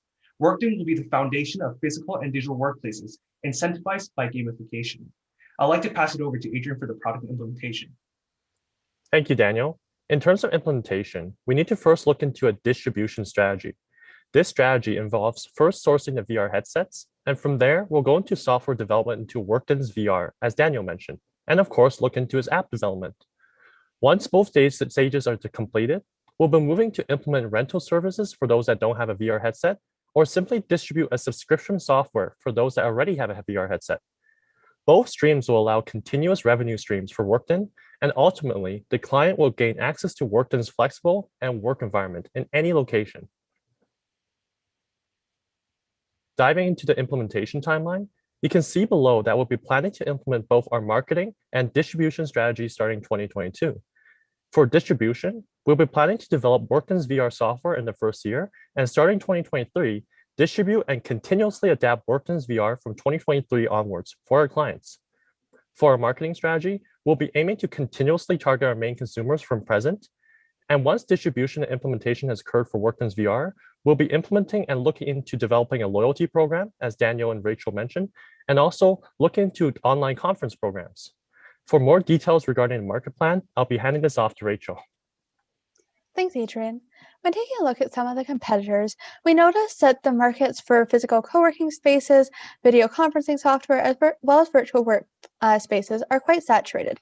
However, a market where we see a great amount of opportunity is within the VR virtual workspaces area, as there are not a lot of competitors currently. What we think that Workden VR is able to differentiate itself is through the flexibility, ability to reduce costs, to promote collaboration, and to align with Workden's vision for being future-focused and adopting new technologies. Next, we'll take a look at our target customers. So we want to target two different customer groups, freelancers and remote workers. Within the freelancers, we want to focus on millennials who are tech-savvy and early adopters, as we think that they will be most willing to embrace this new offering. Additionally, if they need to rent the VR headsets, they would need to be based in Montreal. But if they have their own VR headsets, they can be based internationally or nationally. So this gives a variety to expand the customer basis. In terms of the remote workers, we first want to focus on those in the technology industry, as many large technology companies, as well as small tech companies, have implemented long-term work from home plans. So we think that they would be an opportunity to target. We would be reaching out to them through different social media groups, including LinkedIn, Facebook, Twitter, and Instagram. And we could also advertise at online conferences or different networking events that are focused on workplace productivity, technology, future of work, or virtual reality. To build off of what Daniel mentioned around the gamification, we would have a loyalty program. So our customers would be able to accumulate points for registering for the program for every dollar that they spend, and for different types of engagement, such as posting on social media, as well as writing an online review. Once they accumulate 1,000 points, they would have a one-time offer of a 10% discount, and then their points would go back to 0, and then they could start building them up again. Once they hit the 1,000 points again, they would get the 10% discount. We also recognize that Workden feels it has a moral obligation to make sustainable decisions. So we want to make sure that this solution is not going to have a negative impact on the climate. And we see that it's actually going to have a positive impact, as it will reduce the need to commute, because people will be able to work from home efficiently. Taking a look at some of our ethical considerations, customer safety is of the utmost concern, but there will be sensors within the VR headset to prevent our customers from running into any obstacles. In terms of privacy, we recognize both digital privacy as well as physical privacy. There will be checks and balances in place to protect the digital data of our customers. And additionally, through the private breakout rooms, there will be an opportunity to facilitate private conversations. What we've also noticed is that during the COVID-19 pandemic, there's been a decline in mental health due to isolation. So we think that our solution will be able to combat this by promoting collaboration. Now, Marcus will speak about our financials. Thank you, Rachel. So starting with, the current market trends that we're seeing as opportunities for Workden include a CAGR in the co-working spaces environment of 23%. In addition, with the COVID-19 pandemic, the working from home technologies are predicted to have a CAGR of 24%. making it an industry that Workden can break into with a proposed VR solution. In addition, the increase in rent costs increases the demand for adaptive workplaces that are lower in cost. With that being said, some of the key costs that we have identified in the solution for Workden include the software development of $300,000, the rent of around $1 million per year that are currently for the 2 locations, and the initial purchase of 50 VR headsets that is going to be around $200 for each. Based on the cost, we recommend the following pricing strategy of the VR platform subscription, the bundle that we mentioned before, which includes a headset rent, and also the in-person workspaces that Workden already has. So in terms of the financial forecast, based on the customer base of 1,000 subscription users, 50 bundle users, and 45 in-person workspaces per day, we can expect an ROI of 12% in addition with an NPV of $6.5 million US, while expecting an increase of 23% in Workden's customer base. Finally, what determines Workden's success with our recommendations is a targeted ROI, the increase in the customer base, and the ability to sustain the UN SDGs. I will pass it back to Adrian. Thank you, Marcus. Of course, let's not forget about the risks associated with our proposed solution. Risks that we need to look into is that the users may experience technical difficulties, delays in shipping, and users may experience noise distractions at home. However, as Daniel discussed, solutions will be in place for the first issue with tech support. The second issue can be mitigated with an optimized scheduling. And the third issue can be optimized with the Oculus Go having noise canceling and sensors to prevent the users from bumping and injuring themselves. To summarize, our team today tackled the issue of increasing Workden's services to see if we can maximize Workden's profitability. We tackled this issue by integrating Workden's VR and having a customizable and effective digital solution that will ensure flexible environments anywhere in the world. We believe that Workden will be a global player in helping implement digital workplaces and help Workden to be more profitable for the future. Thank you. Perfect. Now we can start the Q&A if the judges have any questions. Oh, you know it. Perfect. Yeah. Can I go first this time, or I'll be quick? Okay. So tell me if I got this right then, because I'm not sure I understood this. So basically, your solution, your proposal is for our customers to go to the co-working space, but then to do VR from there. Did I understand correctly? Hi, Mark. I'd love to answer this question for you. So we're creating a diversified point of using a digital platform. So therefore, we have our physical platform already ready to go for our workspaces. However, we're diversifying our technology to create a digital platform through VR so they can utilize that at their home or at their convenience. So there are 2 different ideas and 2 different workplaces in terms of diversifying their technology. So I'm doing VR from anywhere. So no space, or virtual. There's no space. So that, well, actually, I'd like to follow up on that, because normally a VR, right, it immerses you in, I've never done VR, right? I'm old. I feel so old. Thanks, guys. That's the feedback. Feedback number 1 during Q&As, you guys made me feel old. I'm excited about the solution, but old. So VR puts you in a different environment, right? You get to, you're pretending to be in a different environment. And I'm assuming that in your solution, the different environments, right? I put on the thing and I get to choose where I want to go with the app.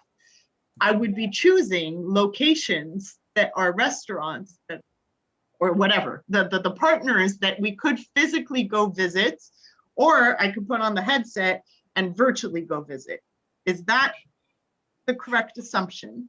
June, without having used VR, you are spot on. So therefore, you can do it at the comfort of your home. And whether you want to, let's say, visit a restaurant, or you want to have a platform like a studio, that environment is available for you on the VR platform for you to use. So it's flexible towards whatever environment that you need to use for your team. Cool. I feel slightly less old. How does Workden or WorkVR, how does the relationship between the locations that are programmed in both the software or the whatever that are available to the customers in the virtual world, right? How does those locations, how are they selected? And what work does that involve in your implementation plan? Yeah, I think Adrian would love to answer this question for you. Yeah, absolutely. So before we go to your second part, Yeah. Marcus, can you go to Appendix D? So just to follow up on that, this is an interface that Daniel actually helped visualize for the consumer journey, like having to be able to use VR and work from home. You can be way more productive as you're very much in a workplace environment that's more adaptable, flexible, and you can basically put sticky notes all around you. And like in a regular in-person environment, you have to lay them out in an organized fashion on your table. So this environment, this VR environment, allows the client and the consumer to basically say, hey, especially during COVID-19 times, you're basically saying, hey, we do not need you to be in our location. We simply have a rental and subscription service for which you can rent out our VR Oculus Go headsets. And hey, from home, you can choose the different work environments that you can select from. Daniel actually mentioned this a bit earlier in his technical solution slides, for which there was an app, a developed Workden app, for which you can say, hey, room 1, I want to access this room.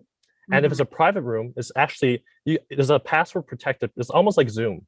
If you want to access a room, you can put a password in and say, hey, I do not want other people to be in this room. I want to talk to my lawyer. I don't want this to be split off into different headlines and stuff. So clients can actually say, hey, I'm able to access this room privately or in a public room and basically work in a virtual environment that's flexible, adaptable, and customizable. Don't want to belabor the point, but we're getting close to, I think Marc-André and I are focusing on the same issue. The slide where you guys had the apps included, one of the slides included like Knox and some of the available locations, right? And from a VR perspective, there was a screenshot where it showed like on the phone what it would look like on the phone, sort of, and how we could choose coming soon, Centropolis, etc. So my question would be, I love this VR solution. I see how it targets many of the current obstacles that both consumers face and that Workden is facing in trying to broaden its portfolio. I think it's great. However, the part where I'm not clear is, does this VR solution allow Workden to fulfill the obligation that it feels to partner with local businesses? Because one of the sustainability motivations that Workden feels is by repurposing existing areas, this is a way to enact the sustainability virtue, or whatever you want to call it, right? So does this VR solution tackle that specific objective that Workden currently has for itself?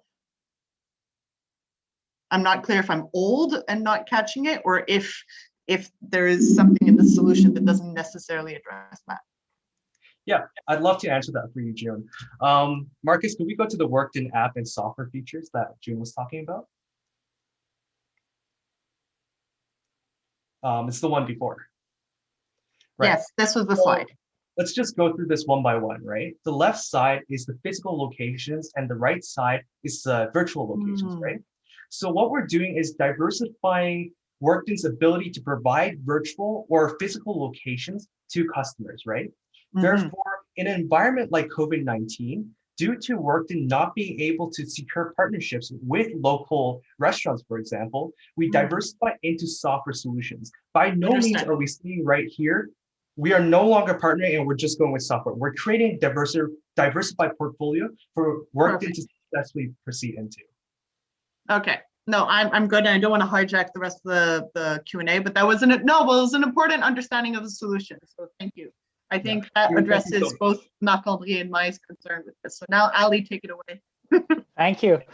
I have I'm lost too. So let me use this phrase. Can you define the problem statement for me? What is a problem statement here? Sure, so I can answer that one. So what we've noticed with Workden is it's heavily reliant right now on those physical workspaces. Due to COVID-19 restrictions, there's been a decrease in the number of individuals going to the physical workspaces. A, because they don't feel comfortable. We do have safety protocols in place, but a lot of people still don't feel comfortable. Additionally, there's restrictions in place from government levels that often restrict people's ability to gather in physical locations. So what we wanted to do is help to evolve and diversify Workden's service offerings offerings to maximize profitability in 2021 to combat the pandemic, but then going into the future as well, because what we recognized with some of the trends was that there's going to be continued trends towards work from home, continued trends towards co-working. So we think that by having a virtual platform where people can interact in this virtual simulated workspace, that will be able to diversify so that people could still have that in-person experience if they wanted to, but if they didn't want to go to the physical spaces, then they could simulate in a virtual environment. So your solution is basically providing a virtual environment through virtual reality. Yes. Correct? Okay, no physical spaces, nothing, everything virtual. Yeah, so we'll be focusing primarily on diversifying into the virtual component. Okay, no, because I got some feelings that it was kind of optional, complimentary, but that is not the case, because whatever you're providing is only virtual. You're providing the virtual environment of certain places that you would like to offer your clients as a virtual space, correct? Yes, however, we will still have those. We'll continue to maintain those physical locations, but on the app, they'll be able to see which locations there are. So basically, it's just digitizing. You can book and reserve ahead of time if you wanted to. So that's one part of it. So we'll still have the physical component, but the diversification, yes, as you mentioned, is purely the virtual reality. Okay, so my question here is, what is the point of, if I can work from home, but let's say I love the virtual reality solution, I'm going to use it. What's the point of going physically there? Or what's the point of booking it? Can you share the same space at the same time if you go virtual? Yeah, so a lot of it comes down to personal preference, right? We recognize that there's still going to be individuals who maybe aren't as comfortable with the VR. Maybe they want to get the actual physical experience, in which case they would go to the physical location. In terms of booking for the virtual reality room, yeah, so as you mentioned, teams could work together. They could all book into the same room and work together at the same time. So that's where the booking system for the virtual would come in. Okay, so let me ask you another question, if my fellow colleagues do not mind. Let's say I want to invest in your solution. What is it that I'm investing on? Is Marcus, it the VR solution? Is it like what is it? Yeah, so Marcus actually has some information around the investment if he wants. Do you want to take this question? Definitely. So one of the things that we're looking here is that with the solution, we're going to incur like some of the operating costs of actually implementing it, developing the software, and those kind of stuff. So one of the things that we're trying to like recommend to Workden in terms of the funding would be to actually seek for seed funding. So that would be the stage one of the seed funding that we'll be requiring, and we're considering two of the venture capitals that can actually fund part of the project. In those terms, we're asking around like $1 million US dollars. In addition to that, we're providing them with a 7% dividend. This will provide us with a return on equity of 24%. And my question is, I'm investing in what? What I'm paying for? At that point, I don't understand. Is it the VR solution? We're actually investing in the part of the development of the technology in terms of the software, and also the VR software. Yeah. Okay, so I'm investing in development of the VR software. That's it. Okay, that was my question. Thank you. Yep. Hey, calm down there, June. You're adopting my style of questioning there. No, because I was looking for the answer there. So my last question would be on the cost of software. What I noticed is that you mentioned about $300,000. What is that cost really about? Do you have any details of?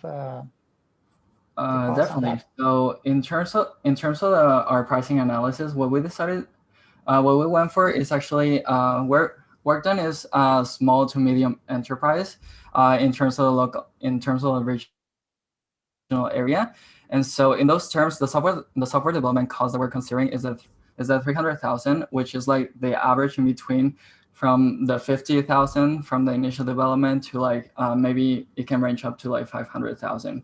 So in these terms, things that we're considering here in the cost, let me show. Now, my question is again, exactly what is the cost related to? The cost related to items? Yeah, the cost related is the application itself. that we're Which implementing is, device. what is the application? It is a Workden VR app that we're putting in the phone and also in the other devices that we're connecting to. Okay, So do you I'm going have to a breakdown? interject because Ali's asking too many questions and it's my turn. In your, so thank you. Thank you, Marcus. And I think you're probably still the person that I need to ask my question of. In your financials, you spoke of $1 million for rent. That's a lot of dollars. Can you go over what we're renting for that much cost? Yeah, for sure. So the 2 locations that currently Workden actually has include all the square feet which some of around like 4,000 something. And in terms of the industry average of the rent in Quebec, it is actually $20 per square feet per month. Okay, understood. So that's the annual cost of renting the 4 locations. Yep. Okay, perfect. And can you go over the, when you were showing us the slide about the revenue, you said quickly some assumptions. I think 45 workspaces and I don't know how many transactions. Can you go over Yeah, sure. the revenue growth key assumptions, please? Yes. Yep. So what we consider in our assumptions is that we're expecting a customer base of 1,000 subscription users that will be actually using the VR subscription. That is considering that they probably have the VR device at their homes, and so they don't need to actually like rent it. And then we have the 50 bundle users. So those are the users that actually require the VR headset.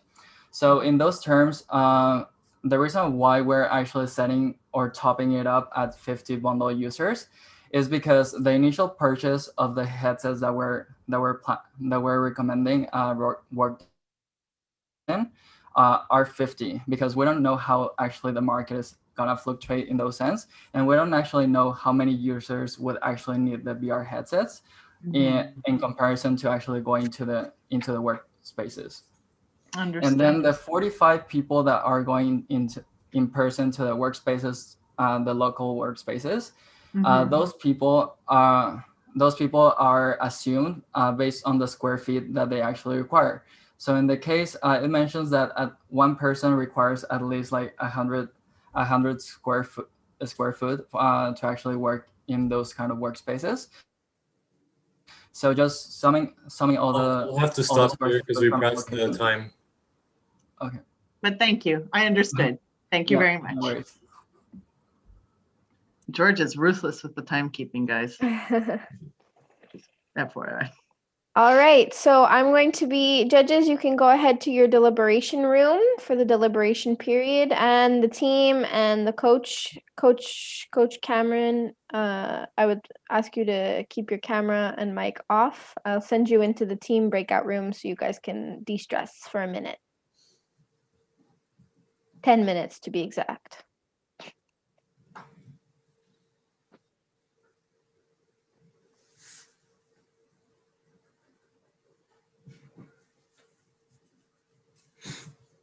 Do I go with the judges or do I stay here? I go with the judges. Okay. So more breakout rooms. Join. Got it.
All right, do I let them in?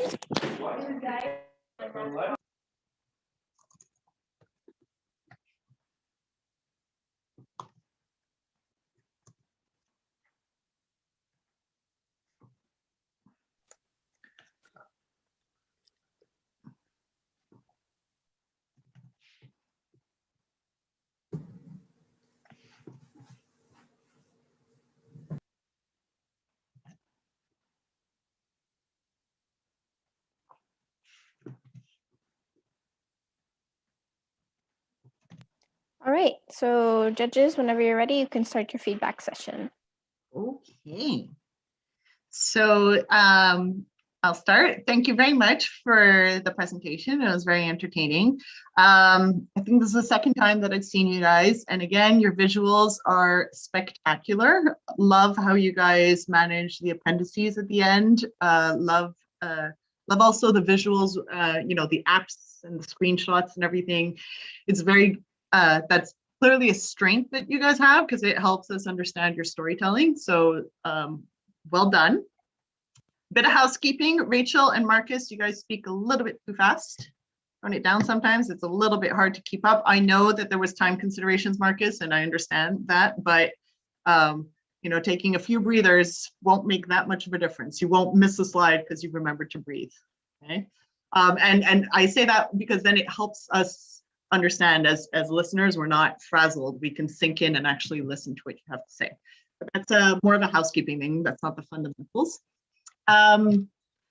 So we're all aligned that in terms of out of the box thinking, that was great, like super top marks in innovation. Really, really, really good for you for really challenging the definition of what is the market and what is the competitive environment. We like that. We'd like to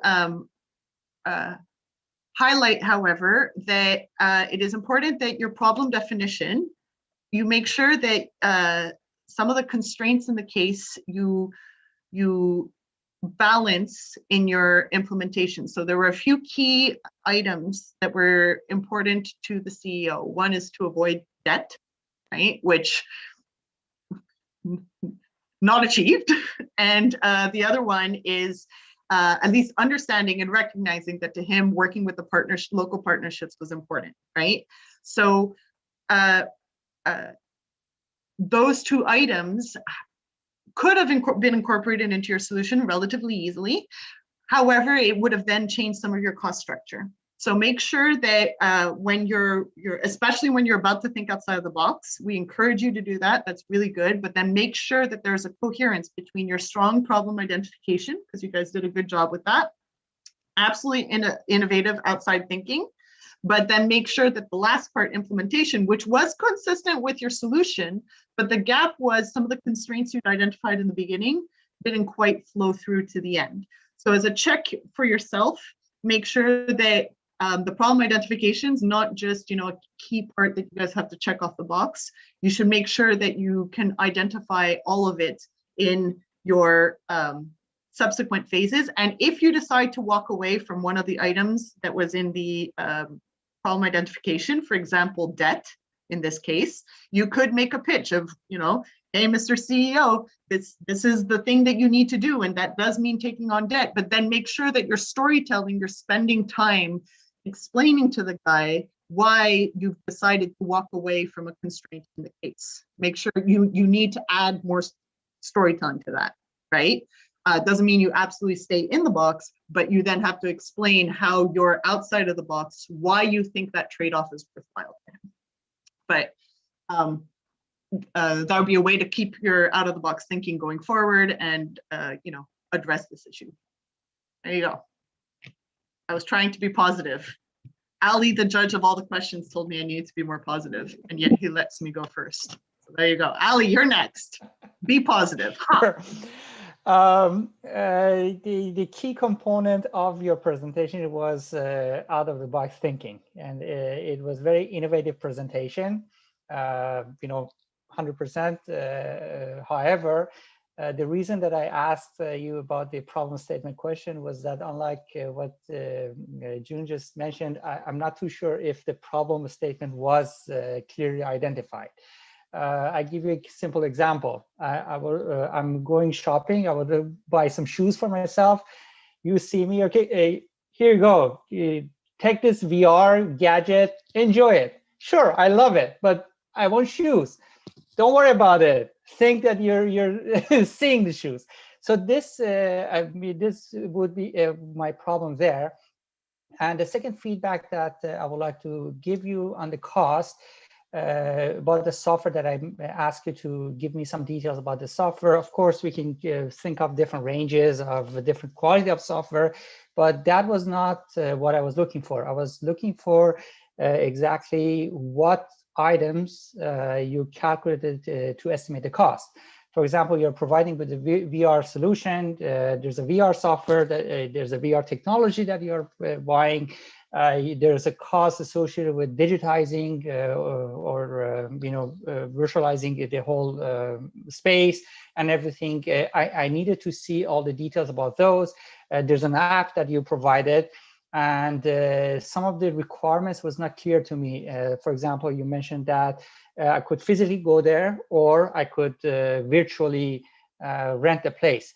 So how does the booking would work? These kind of things. Speaking of software, we have to be accurate. So this is very important. So that was one of the unknown items for me. Pretty positive, not bad. So maybe enhanced reality would have been more appropriate, perhaps as a stepping stone. Augmented reality. Augmented reality, yes, thank you, rather than virtual reality. I think, so basically, again, out of the box, I think you exploded the box. There's no more box, right? So that was amazing, but unfortunately, that went to the expense of the business and the engineering aspects, which unfortunately in the engineering and communication and commerce case competition that you're in, those are the two aspects that are worth a lot of points compared to the innovation, which you blew out of the water. You get top marks for innovation, but it's that came to the expense of the other aspects. So I think that's where you need perhaps for the future just to have a more balanced approach, but keeping this level of innovation. I mean, if this was a dreamer competition, you would win by a landslide. And having had the opportunity of seeing you in 2 cases now, I think that clearly there is strength in having engineering solutions. And so the guard must be that you are comfortable in the feasibility of your implementation, that you can really check in. Oh, if this is what I'm proposing, how would I actually execute it? What would be the next step? Yes, George, we see you. What's the next step? That next step comes with what costs, right? So you guys knew that there was a software development part and a rather extreme software development. Were your costs extreme in the software development section of your implementation? No. So that was a small red flag. That had there been a slightly bit more consistency between the two, I think that would balance out the current discrepancy between the extreme innovation and some of the fact that the implementation's rocky, right? You never want one of the criteria to be so extreme that in comparison, the other ones seem wobbly, right? So that little coherence works. Daniel's saying he's got it, good. But otherwise, yes, I think we were happy to see this because it was a really hard case. We thought it was a hard case. So to see that level of creativity in a case that had no obvious easy solutions was very refreshing to us. And on that note, I think that's our feedback. All right, thank you, judges, very, very much. So team, thank you for your presentation. Have a great rest of your week and good luck. You may leave the Zoom now. Okay. Thank you so much, June, Mark, Ali. It was great seeing you again, June. Yeah, thank you. Bye, guys. Good luck, guys. Okay, so Kayla, we just submit our marks and then we hang up and that's it. Yeah, so first step, speaker. Daniel? George, make sure it's written in the chat if possible. Oh, yes. Also, I think someone's here for the judge number problem. You said at one point you didn't know if it was judge one. That was me. Yeah, I think this is Is there a problem? no, I mean, if you had a question, I didn't know how to answer, so I think. Oh no! When I was entering the evaluations, I clicked on because I couldn't see anything. So I went to my dashboard. I clicked on Judge 1. So I don't know if that was causing any issues. I think I entered my evaluations there, so you should be able to see them because there's 3. I can see that. I'll double check. This is Division 1, right? So I'll This is take a Division look. 1, Jeff. Yeah, if Thank possible, you. can you just check that everything's in? Another thing, judges, if you could send me the team chemistry winner for the day. Would you need to deliberate on that? Oh, okay. I think the second one, right? Kayla, if they're talking about that,